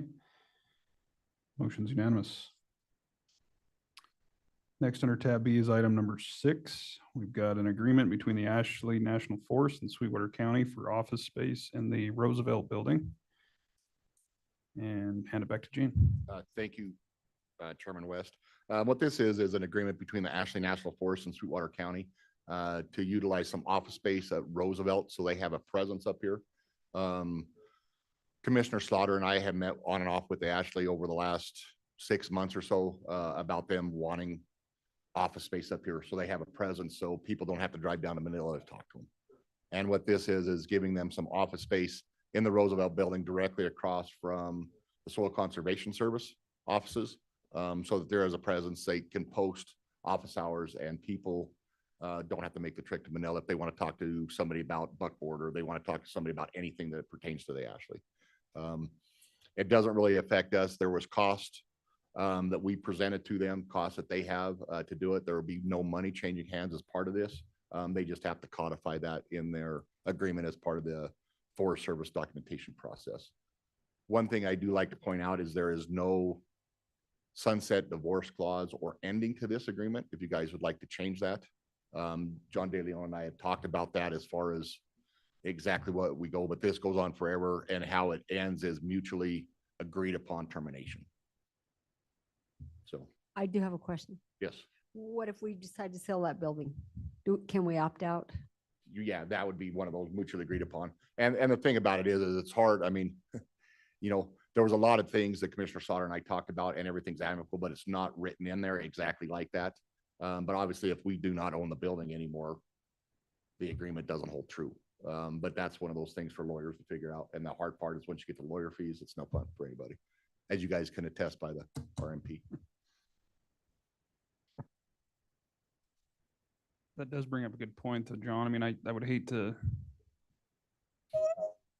There's got to be a clause where, you know, is that something we can add to this? Should we amend this or postpone this? Yeah, so a lot of times you as a board will have a term, and sometimes when you want something to be a little bit longer, so it's not something you have to revisit every year. Sometimes you as a board will choose to have a 3-year term, for example, so that it stays within the scope of you as a board, but the next group of commissioners would be able to revisit that and be aware that it is something, a contract that exists. So you certainly could, if you wanted to, you could approve it with an amendment for a 3-year term to be attached, and to allow for the chairman to modify any documents. So that's an option that you have. I have a question then. Does it throw it back to the Forest Service and their solicitors and another 2-month delay? No, no, this has been pretty fast and furious once we got the paperwork in place. They would like to move in. We'd like to have them there. One point, not to muddy the waters, but we also have another agreement with Ashley for road maintenance around, you know, the gorge basically. And what it says is it's a 5-year term. We have to revisit it at 5 years, but then every year the Public Works Director and the Ashley Forest Road Manager have to meet to make sure that we want to continue on. So there's different ways of doing that. I'm up for whatever. They know that this is probably coming, that the thing is there, but I want to get in front of everybody to make sure that there wasn't, you know, some huge hiccup with everybody. You know, Commissioner Slaughter and I are very intimate on this, and we know it and we think it's a good idea, but we have never canvassed the whole entire board. Any other feedback, commissioners? Mr. Chairman, I would suggest that we put a 3-year term limit on this. It makes sense. It is in concert with our, at least 3 of our terms with respect to that. So I think it would make sense to do so. I guess, I mean, a lot of the times when you get into these agreements, you have a divorce clause, you know, where if something were to happen, selling the building or what have you, if you're locked into that 3 years, you may also have a clause in there that states either party can terminate within 90 days notice or something along those lines, which I think reads well, even if it's similar to the other agreement you're referring to, where it's an annual review, just to make sure that nothing's changed. I think I'd be more on board with that. And if you want, I don't have any problem working with John. We can modify that and bring this back next in February. There isn't that much of a rush. They would just like to move in as soon as possible because they've realized that they are missing a huge opportunity talking to the residents of Sweetwater County on the Ashley. Yeah, I think it's a good thing. And I know they, approached us a while back, hoping that we had some available space. I'm glad to see that you and Commissioner Slaughter have been able to narrow that down. I just want to make sure that we're not locking ourselves into something that we can't get out of per se in the event that something comes up. So I would be for that. If there's not an immediate rush, just postponing action on this, and we'll revisit it once everyone's able to. Good with that? Do we need a motion to postpone, John? Yes. So I'd entertain a motion to I would make that motion. postpone the agreement between Ashley National Forest. I was just trying to help you along, Chairman. We do have a motion by Commissioner Tillman. Do we have a second? Second by Commissioner Richards. Any more discussion? If not, all those in favor signify by saying aye. Aye. Aye. Opposed, nay. And that'll move us right along to item number 7, which is the notice of intent to establish user fees for trap and 5-stand use at the Sweetwater County Trap Club. Turn it back to Gene. Thank you, Chairman West. What this is a notice of intent to, I guess, establish different user fees for the Trap Club and the 5-stand up at the Trap Club off of Gook and White Mountain Road. The original fees were established in, well, not the original fees. The last fees that we're currently operating under are under 2016 is when they were done. They were actually adopted by the rec board, and they have not been reviewed since then. So I think it'd be a great idea. I've attached everything that I could come up with to facilitate this conversation as far as what you guys think the trap fee should be. I put my recommendations in there as far as costs. However, I know there's other things that you guys do consider when you look at costs and how much the county should be paying for how much the user should be paying. One thing about the Trap Club is there is a lot of things we can do. However, costs are continually go up. Just so you guys know, with the Trap Club up there, if the 5-stand is running, we need 2 people up there run it. One has to run the 5-stand, one has to monitor the rest of the trap. We've actually got voice activated call boxes that we are working on installing that helps out with that, but it's still those things jam. They do different things, and we have to have somebody monitoring that. Previously, we were able to buy a truckload, a semi-load of targets, clay pigeons. This last time we bought them in preparation for the National Finals Rodeo, we had to buy a whole entire semi-load because they would not break it up because of, it's amazing that people can still blame COVID 3 years later, but that's what they're doing. They would not break up the semi-load. So we have a whole entire semi-load. We will go through the great majority of them during the National Finals Rodeo, so that won't go to waste, but it's amazing. Didn't save us anything on costs, but we had to pay for another half a semi-load of clay pigeons instead. So, but the costs are, like I said, the costs are going up, and I tried to highlight all the different costs on that second phase.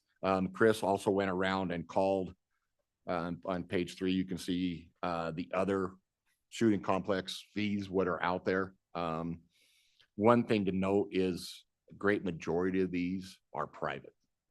There is not that many county ran complexes like that out there. So when you take a look at all of these, the membership stuff like that, typically the membership one, if they have a membership, it's because it is a private type organization that is actually running the Trap Club. One thing that I did go through is just the annual costs. Our Trap Club is open approximately from April through October on Sunday for 4 hours. It takes 6 hours for the labor to be up there, about an hour before and an hour after to make sure it's closed down. One thing that we've talked about with Chris on this is it's always been a standing rule. If nobody shows up for a half hour, 45 minutes, we let the guys leave because there's no use sitting around. if this goes into effect, we will have those guys stationed up there when it's open. If it's advertised to the public and it's open, those guys will be up there. So that way, if somebody shows up at 3 o'clock, you know, they got stuck coming in from somewhere and they still want to shoot, but they can actually do that. And it's not, you know, they come up there and they make a, you know, a drive, not that it's that far, but they make a drive out there and it's closed. But going through, you know, all the utility costs for last year, going through all the payroll costs and the clay pigeons and throwers and everything like that, we are underneath the capital committee. We just got a price to upgrade the throwers. I'll be bringing that in front of you guys next meeting, because we are going to sole source that with the ones that will jibe with the other ones that we have up there and everything. However, putting in that, you know, depreciation and all of that and the maintenance and stuff like that does raise the price. And this is per 25 plays, you know, so a typical person, you know, they shoot 4 different, I call it flights. I don't know what the proper term is. I'm not a trap person. You know, so if you look at that in a typical hour, you multiply that by 4, that's what a person be doing to actually shoot on Sunday for an hour. And you can shoot, I've talked to enough people up there, 3 or 4 of the 13 that do it. They shoot in about an hour, you know, if they are actually busy and actually doing it. You know, there's a lot of conversation that goes on if it's more of a social event too. So they're up there for a little bit longer, but we're splitting hairs at that point, coming up with a labor cost.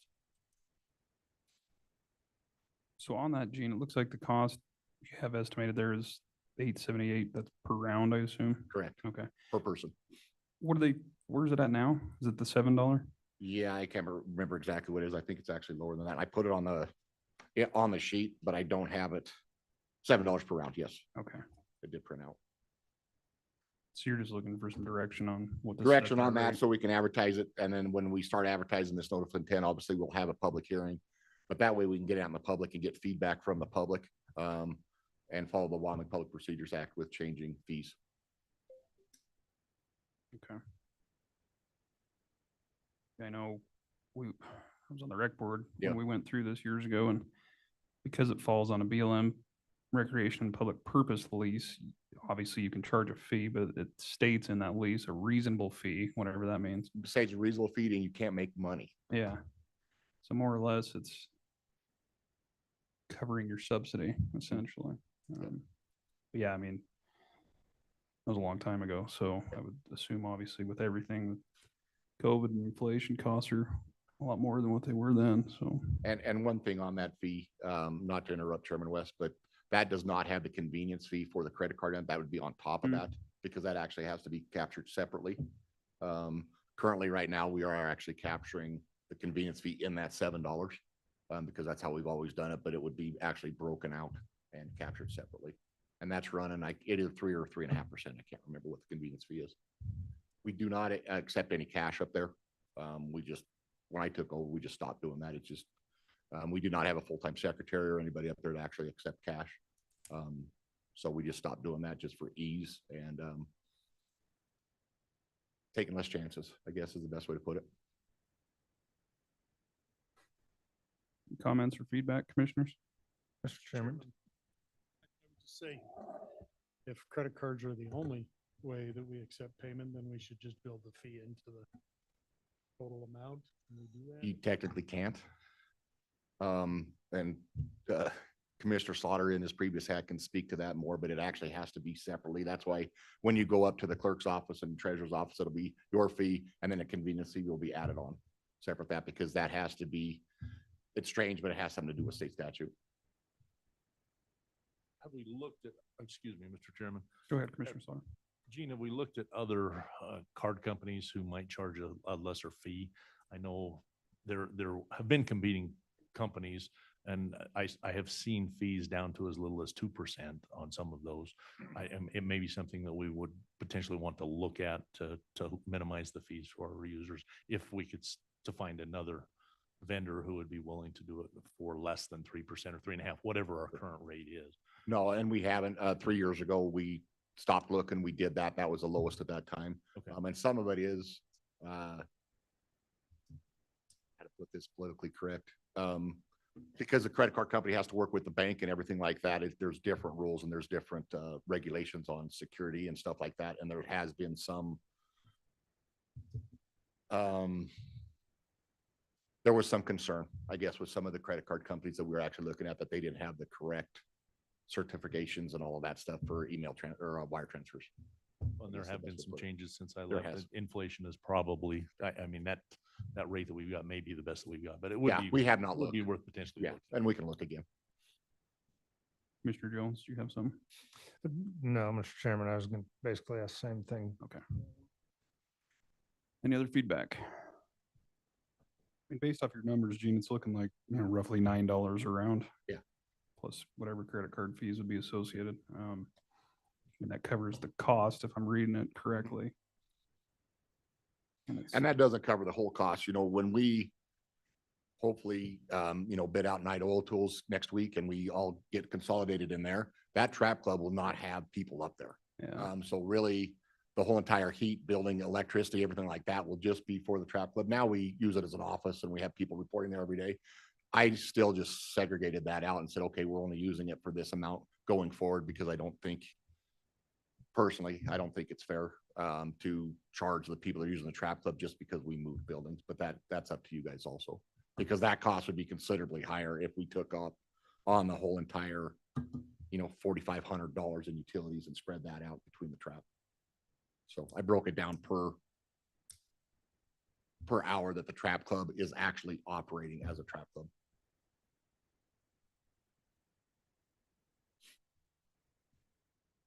Well, I mean, when you think about even $10 around, I mean, that's $40 in an hour. That's pretty relative, It is. for pretty cheap. I personally I'd be in favor of raising it from $7 to $10. It's been 9 years since it was last adjusted, so I think that stands as being more than reasonable, but Mr. Chairman, Commissioner Richards. I would agree, make the jump to 10 and then maybe take the punch card to 10 for $7.50. Still gives them a discount for prepaying, I guess. What about the waiver for 4-H kids? We bring that in front of you guys and you guys can decide on the time when they ask for it. 2 years ago or 3 years ago, I can't remember, we came in front of this board and we actually granted them a waiver.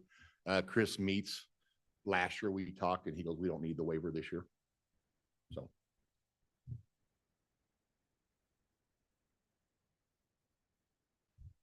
Any other feedback? Okay.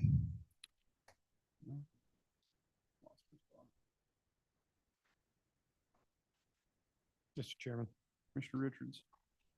what does this motion need to look like? Do we need to approve the notice of intent and then set our fees now? Is that Yeah, I mean, I guess this is just the initial, you got to go through the public hearing, the advertising, all of that. Advertising right? like So that. we're just giving you direction.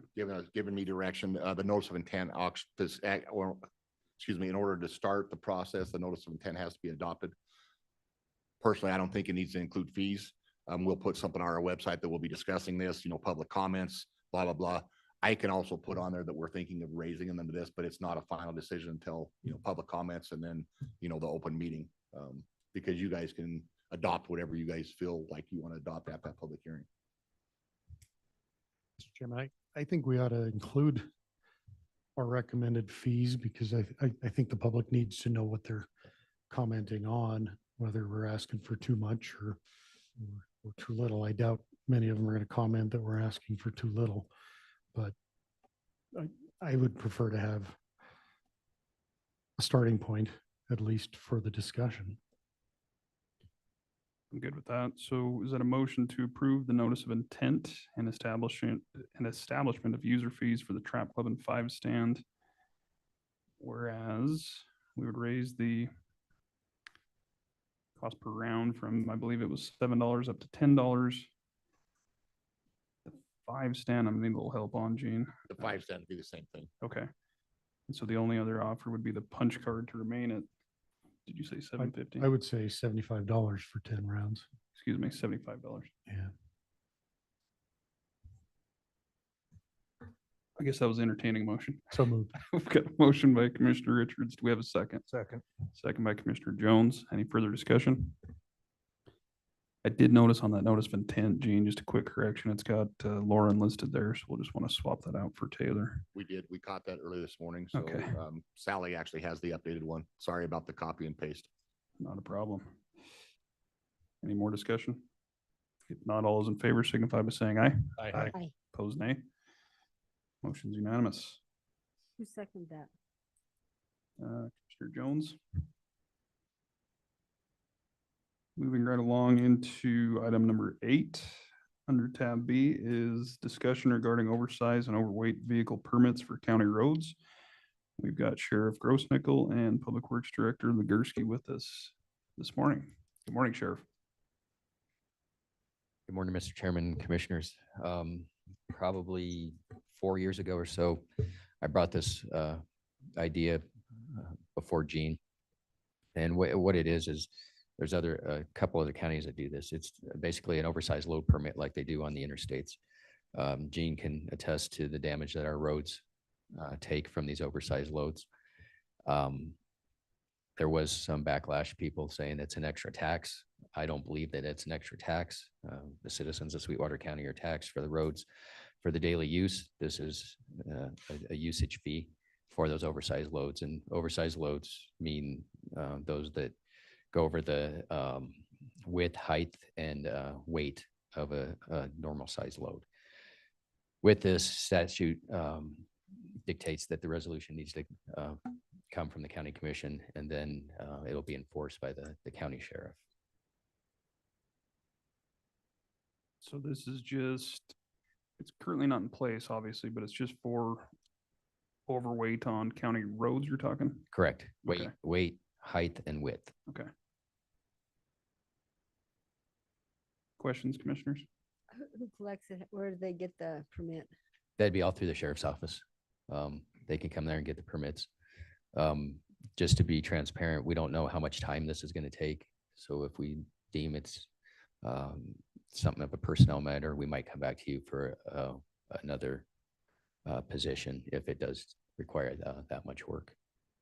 I believe you told me there's other counties in the state that have Correct. adopted this, and it's Carbon County and Converse County. Converse County, since they've had the big gas boom and oil boom over there, they used it because their roads are getting destroyed. I think the amount of revenue that came from that more than would cover a position if needed, if I understood it. Yes, Converse County, I think the amount of the lowest year was 250,000. And I believe the most that the revenue created in 1 year was 800 and some thousand. Mr. Chairman. Commissioner Slaughter. Sheriff, what is the fee structure for the oversized size permits? We don't have that in place yet. We did grab Converse County's plan. So that would be something, if you wanted to go ahead with that, we could provide that. I would be interested to see what it is. And one anomaly we have here is when you have an oversized load coming on the interstate, they can't go through the tunnels. So what they have to do is take Peru Hill Cut over and then come down 530 and then go through Green River. So they take the county road 37, is it? 37 with those oversized loads quite often. In fact, if Gene, like I said, he can come up and tell you, from what I understand, he gets calls from companies all the time on this. And we just don't have anything, so they're able to come right through. I have a question. Commissioner Tillman. Would there be a way you could work with the treasurer's office where they could do an online thing, pay the fee? That would be something when we do that, it's going to have to go through the sheriff's office, but they'd be able to do it probably remotely if they need be. Any other feedback? Mr. Chairman, so what do we need to do here today? Just give your consent to move forward with the proposal? If you want to move forward, yes, a resolution has to come from the board, and then we can implement the program from there with the sheriff's office overseeing it. Any other questions? I'd just really like to see the fees as well. I mean, can't really say yay or nay. Yeah, and they'll work on that. I would assume develop a resolution, bring back for our approval. So this would be One with that, I'll just entertain the authorization to allow the Public Works Department and Sheriff's Office to move forward with developing a permitting and enforcement program for oversized and overweight vehicles being operated on county roads pursuant to Wyoming Statute 3118-802. So move. Second. Motion by Commissioner Slaughter and a second by Commissioner Richards. Any further discussion? Hearing none, all those in favor signify by saying aye. Aye. Aye. Opposed, nay. Motion's unanimous. Thanks for bringing it to our attention. Thank you. And we'll get to work on that and get you a copy of it. Very good. Thank you. Thanks, Sheriff. Thanks, Gene. Busy day for you today, Gene. That was a lot. Mr. Chairman, while we have Gene here, I just had a question from Treasurer Cowan about punch cards. Could we sell punch cards at the treasurer's office for cash? So people could avoid those fees if they're prepaying for those anyway. Sure. Yeah, there's no problem. If he wants to do that, that's no problem. You know, the punch card's actually a physical punch card, you know, kind of like you do at a coffee shop or everything like that. So if they were willing to do that, that's no problem at all. Okay. They'll sell about 13 of them.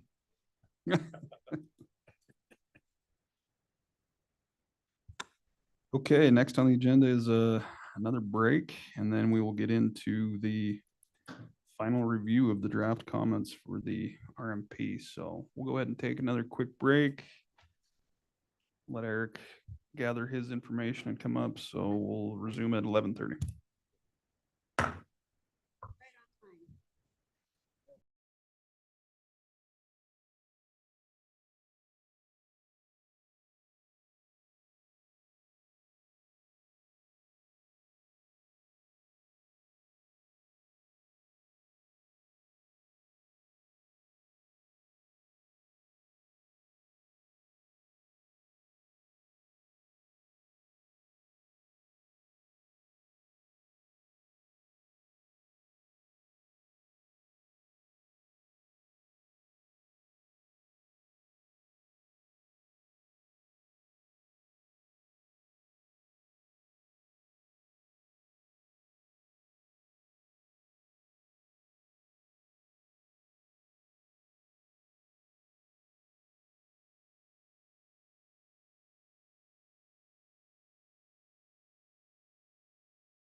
Wearing blue. Oh, I just didn't get the shade of blue. I do have a suit that color. You should have let me know and I would have worn it. We could have been the three amigos. Blue. Oh, man.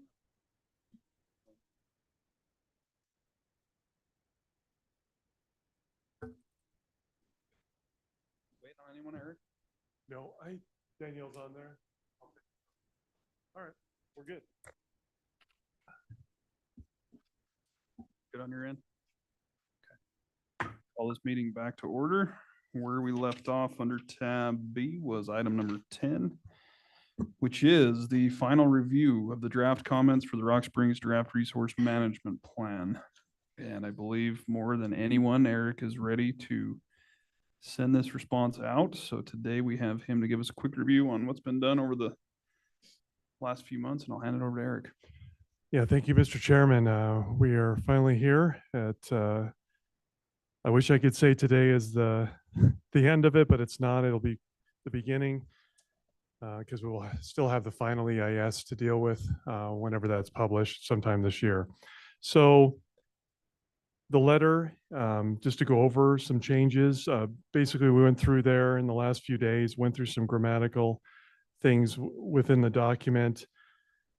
We also, as far as, so the letter is broken up to, and I've gone over this before in many meetings, as far as subject matters, as you're aware, but just for the public. Areas of critical environment or special designations is one area that we looked at that we were very concerned about, that they hadn't gone through the proper process, inventorying and such. The other thing that we went over was the failure as far as coordination goes, and going through the process and not having a communication for years, and then holding a cooperator meeting after it had been released. So we hit that pretty hard as far as in the letter about the coordination issues and such, procedural. The other things that we addressed in this document, let me get to it, that you didn't see at the last meeting. We went over the socioeconomics, and appreciate the sheriff for his statements and providing them to us on the negative effects of reduced revenue due to oil and gas declining because of all the oil and gas leasing areas being withdrawn. So that detrimental effects that that'll have. One thing I want to point out is in the socioeconomic that was done by the Bureau of Land Management, I couldn't find anywhere in there where they address production ad valorem taxes. So that's something they failed to provide in that document. And that is a lot of revenue that comes to Sweetwater County. And it's a lot of revenue that's seen by the school districts, both of them, and the college. So that will have huge effects on it. Consistency review. I'll go over that in just a minute. John and I went over this weekend. Was provided by Wyoming Commissioners Association, and we went through and I'll get to that in just a minute. But other things that were added into there were some specific management actions that we were concerned about. And I do want to update you a little bit on some things that were found in between the last commissioner meeting and let me get to it.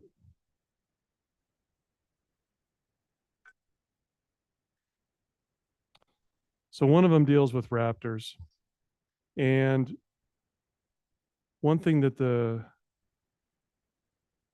Bureau of Land Management has stated that you need to provide substantive comments or scientific research so we have done that. I was able to find U.S. Fish and Wildlife standards, and they are included as an attachment. And they have, that's who you would basically go to as far as what they recommend for distances from raptor nests and all sorts of different different kinds of species of birds. There were different requirements, but none of them said 2 or 3 miles. Usually they were a mile and under. So we did provide documentation on that, showing that they should be referring to U.S. Fish and Wildlife standards. So we did provide a study on that. One other thing that we found as we were going through this document was, and from the task force too, when we were on the task force, was the trail, historic trails. And when you go into it's kind of confusing when you go through the different alternatives and the visual resource and all that. They've got all these different distances on there. They've got 15 miles, they've got 20 miles, they've got 5 miles. And when you go to the actual act itself, the National Historic Act, the National Trails Act, it recommends a 1/4 mile. So I'm just not understanding where the 10 mile and the 20 mile and the 5 miles is. So we did include, Danielle did include some language there, USC in there. And there's another 20-mile buffer in addition. So when you go into the comment on that page, there is even another buffer zone that they put on there. So it's very confusing as the different buffer zones that are in there. And that's problematic because what that does is it can affect oil and gas development. Up in that corner in the northwest corner of the field office, just northwest of Farson, there's a very large oil and gas field, part of the Jonah field. And that can be impacted by these trail buffers in there. Renewable energy would be impacted too, because if you put a 20-mile buffer, that's on both sides of the trail, that's 40 miles corridor, that pretty much would shut down any renewable development potentially. So we made sure we commented on that.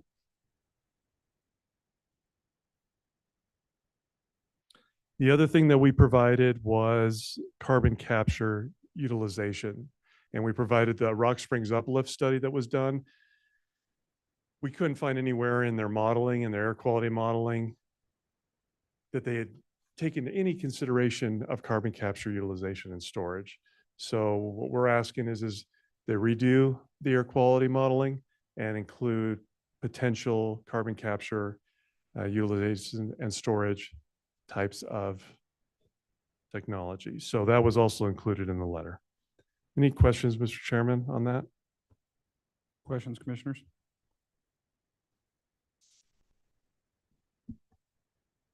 Doesn't look like it. Okay, thank you, Mr. Chairman.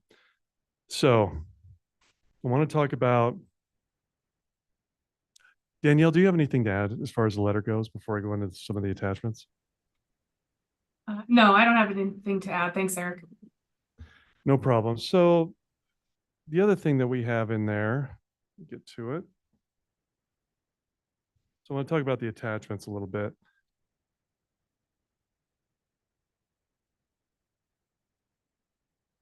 And what they do is they help support. Okay. So what we've included as far as attachments go is there were emails that were sent from the field manager to Sweetwater County employees here that stated what the preferred alternative was. So that's where we were coming from when we were talking about when we were going through the cooperator process for the last 10 years. We were talking about there was a preferred alternative, and that did get changed when they published this draft EIS. And what's included in there is emails that came to us. There's also on the third attachment, a letter that went from the field manager to an employee at the county that to take their efforts on as far as oil and gas stipulations and look at just alternative C and D. So they were actually directing cooperators to only focus on alternative C and D and not B. And that's an issue. Another attachment we have in there is a coalition of local governments, that EC comment table as it goes through and argues some of the different issues with areas of critical environmental concern.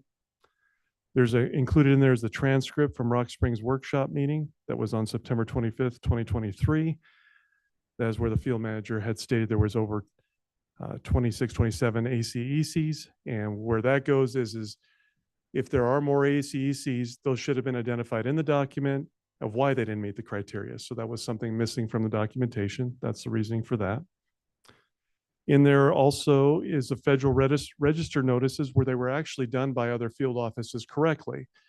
What they were supposed to do when they published in the Federal Register, they were supposed to list the resource use limitations in that document, and they did not do that in the Rock Springs draft EIS. It was not published. It just listed the ACCs and the acreages, but did not list the resource use limitations. So to back up what should have been done, we have included other Federal Register notices regarding ACC proposals. We've also included the Rawlins protest report. What that goes down to is visual resource management. They are supposed to look at resource use allocation. So when they're going out and making all these classes of visual resource and making them very restrictive, they're actually supposed to be looking at what resource uses are out there, oil and gas, whatever it may be, transmission lines, things like that. And that was not done. That was one of our arguments. And here's the big one. There's a Sweetwater County consistency analysis table. And so just so I can explain what we received from the Wyoming Commissioners Association on Friday was a list of all the management actions in the book. And then they went through the tedious task of taking parts of our resource plan, federal land resource plan, the ones that were applicable to each those management actions, and putting them in that compared to alternative B as in boy. So the next column that's over from it says whether it's consistent or not. That's where John and I went through all the management actions to determine whether they were a yes or a no. There's another column in there that says which alternative is consistent. And then there's the BLM response. So what we're leaving it to what that document is for, and then that will also be included with the Wyoming Commissioners Association's comments, that table, if it is approved today, is that will go to the BLM from both Wyoming Commissioners Association, also us, and they will, we're having the BLM determine whether it's consistent or not, or a response to, because they're supposed to, as a part of the NEPA process, explain why they're choosing alternative B and why it's not consistent. That's all, and that was not provided in the RMP. So that's what the chart's there for. Any questions on that, Mr. Chairman? Nope. Okay, moving on. So then the next attachment is actually the Sweetwater Economic Industrial Plan. Sweetwater County spent over $150,000 on an industrial plan for a diversification project out by the airport. So that plan has been included as an attachment, that they did not take that into consideration on the right-of-way exclusion maps. There are no ACECs located in that area. So really do not understand why we have a right-of-way exclusion area out there. And we had sent comments to the Bureau of Land Management that we were planning a diversification project there. And then they did, so that those comments, I don't know if they didn't look at them or didn't see them, but they did not respond to them, and they're in the document as a right-of-way exclusion areas under alternative B.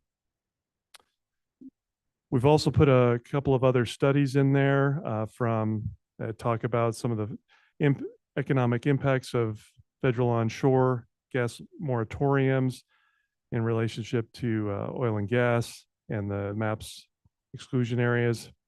And then we've also included a social license for Wyoming Energy, a replication study. There's under attachment 13, that's where the U.S. Fish and Wildlife recommendations for raptors. And then we have included a copy of the Sweetwater County Federal Lands and Resource Plan.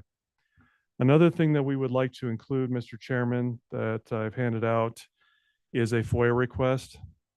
So today, what we're going to be asking for two motions. One's going to be to, doesn't matter the order, to approve the letter and comments to submit to the Bureau of Land Management, and then also to authorize the chairman to sign on this FOIA request. And the purpose of that is, and I'll read, as we're going through our comments, certain things that we're requesting. One is to the land use plan by email on, so when we submitted our land use plan to them, any correspondence in between their office and our office, they could provide to us. Also to provide a list of all areas for ACC designation that met the relevance and importance criteria since the Green River plan was finalized. So we're talking about the original Green River RMP. And then also please provide the initial evaluation, which determined that each nominated area did or did not meet the relevance and importance criteria. And then provide any written Rock Springs RMP EIS time limits or extensions. There are, I believe, John, if you want to go into that a little bit, purpose of that. So yeah, so as the letter identifies, much like with if you have a criminal case, somebody has a right to a speedy trial. In here, there are certain rules in place that require that things are done in a timely fashion. And so and in order to have an extension, you have to have a written extension with time frames attached to that written extension. That's to be done by the director. And so we're simply requesting that if there were any written extensions, obviously there was no communication. There was very little communication with the cooperators. And so I wouldn't anticipate that it's out there, but just in terms of good faith and to be able to set the record straight, the request is being made. And should this thing go further down the road, it can be identified that we're not aware of it and we've made the request and have not been provided any specific written extensions. Perfect. Thanks, John. And then under the next thing is, and last is provide any and all annual status reports on ACECs. Obviously, yearly they were supposed to, according to the ACEC BLM manual, they were supposed to provide status reports because they're supposed to look at if these areas are of critical environmental concern. They are supposed to provide status reports yearly. The director of the state is supposed to provide that to the national director. And so we're asking for those also. So, Mr. Chairman, total pages are 1,783 from the county. So I guess BLM, thank you for your 1,300 page document. We raise you 1,783. So that's to my left. So Danielle, I don't know if you can see that, but that is the actual comments in a 4-inch binder. So 4-inch, like 6-inch. probably, yeah, probably a 6-inch binder. So our plan is, if approved today, is to submit digitally, obviously, and then provide a hard copy to the Bureau of Land Management also. So we're going to do both. And before I forget, so I want to thank Danielle and John. Couldn't have done this without them. They did incredible work, Danielle, and incredible work, John. Appreciate all your hard work. And John spending the weekend with me over here at the county building, going through the consistency review. Really appreciate, John, everything you've done. So that's all I have, Mr. Chairman, and open for questions.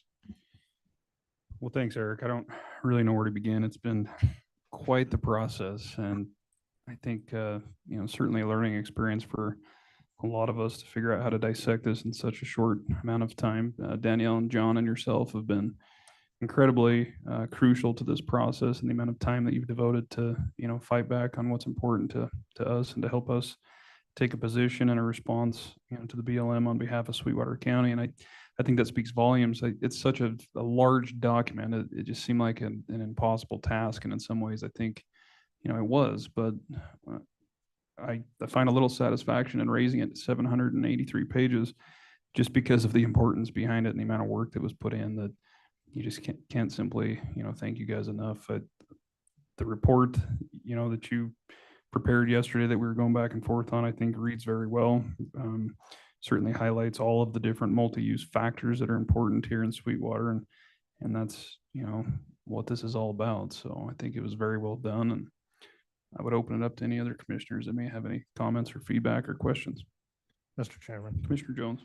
But I mentioned it earlier in my comments, but yeah, I hate to say ditto to everything, but I really can't thank you all enough. I mean, it's been an incredible process, and without your hard work and sharing the information that you've come across and the reasonings behind it, behind them, I guess I should say, has been invaluable. We would be in a mess without the three of you. I think that really goes without saying, but needs to be said. So thank you for everything. You need a motion on the cooperator request for the FOIA. Is that what you need? And then also the included the comments on the Rock Springs field office proposal. With attachments, yeah. Okay. Yeah, thank you. Thanks, Commissioner. Any other feedback, commissioners? I have Mr. some, but Tolman, I'll I do know it you're after. waiting. I'll do it after we do the vote. I have some, just a couple of things. Okay. Danielle, John, do you have anything you wanted to add after this short process?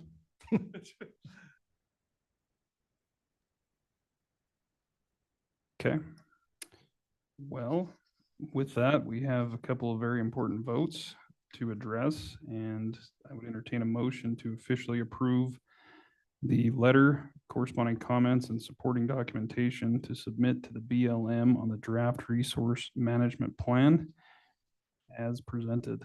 Mr. Chairman. Commissioner Jones. So moved. I would second that.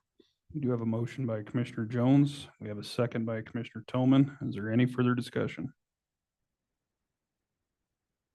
Hearing none, all those in favor signify proudly by saying aye. Aye. Aye.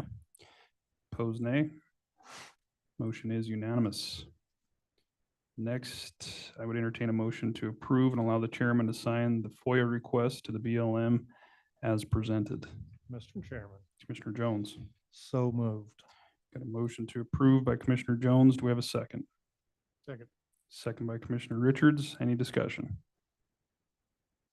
Hearing none. All those in favor signify by saying aye. Aye. Aye. Opposed, nay. Motion's unanimous. Commissioner Tillman. I just have a couple of comments. One, we did receive notification from the governor's office that the coalition will retroactively be reimbursed for their expenses on the Rock Springs RMP.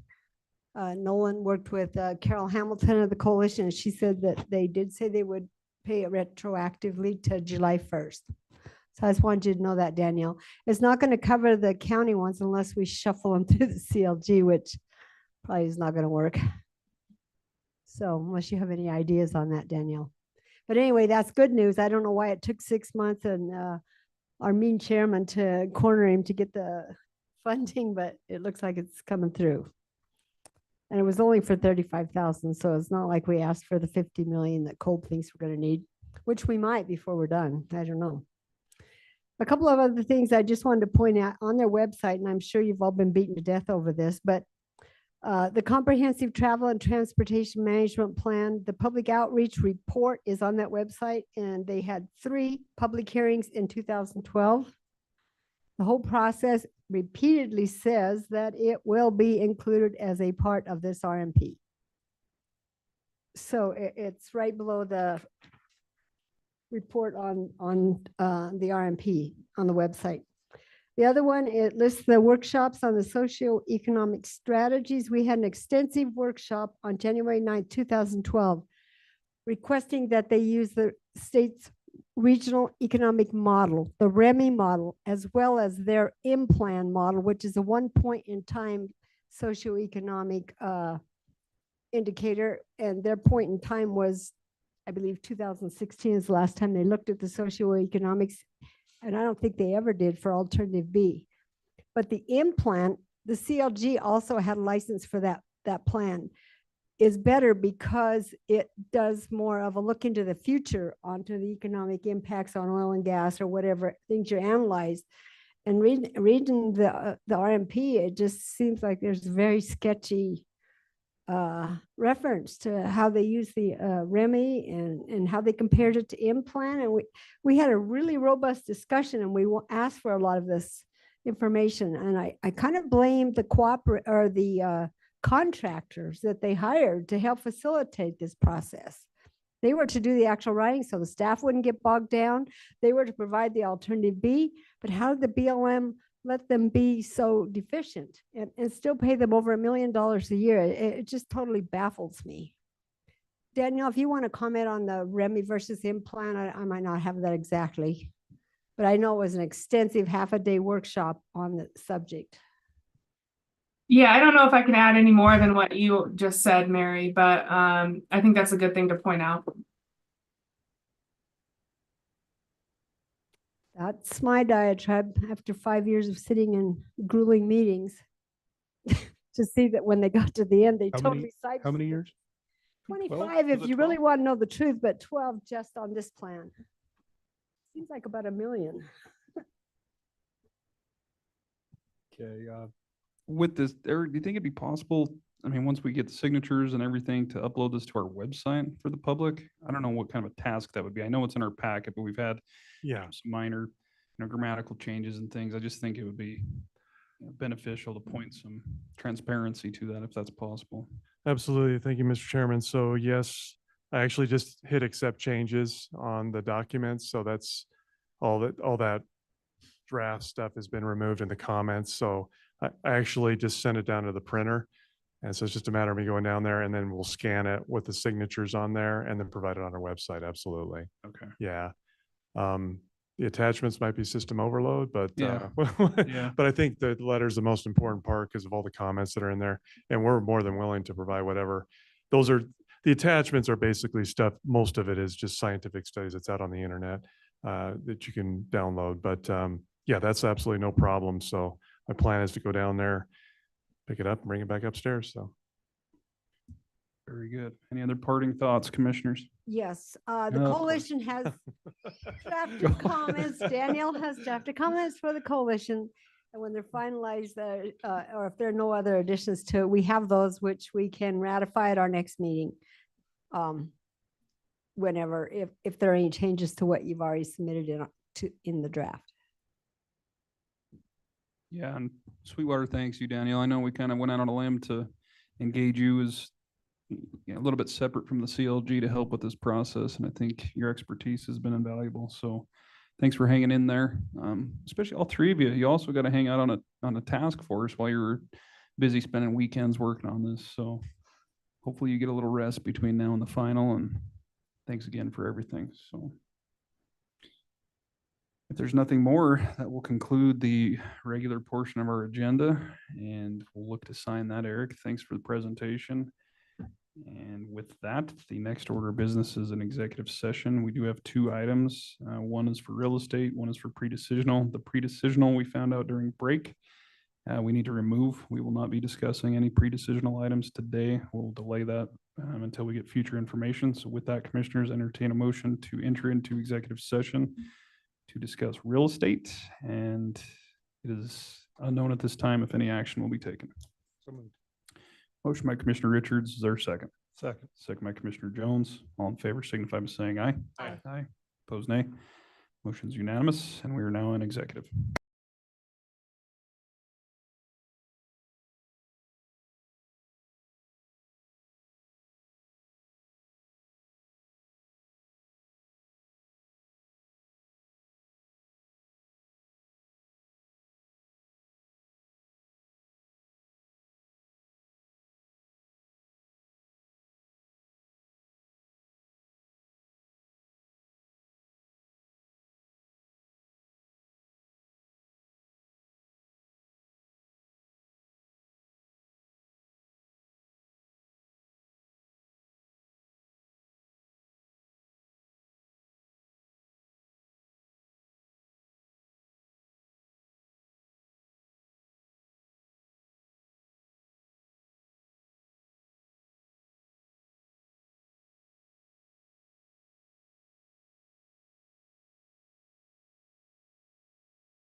asking her if she has anything else to say. Well, I didn't want to enter. Just put her out of order.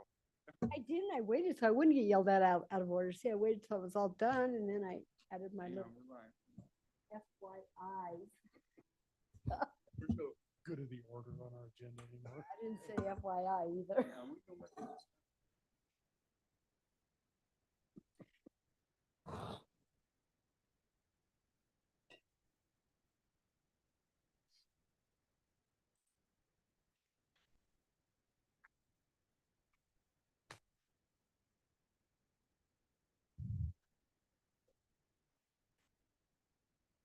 Well, there is one more FYI, but I'll just tell you later. You're cut off. I know. I said it. Okay, I'd entertain a motion to come out of executive session and reconvene the meeting. Motion by Commissioner Richards. Do we have a second? Second. Second by Commissioner Toman, who continues to talk over. All in favor, signify by saying aye. Aye. Opposed, nay. After coming out of executive, there is no action to be taken. So with that, we'll see you in 3 weeks, commissioners, and this meeting is adjourned.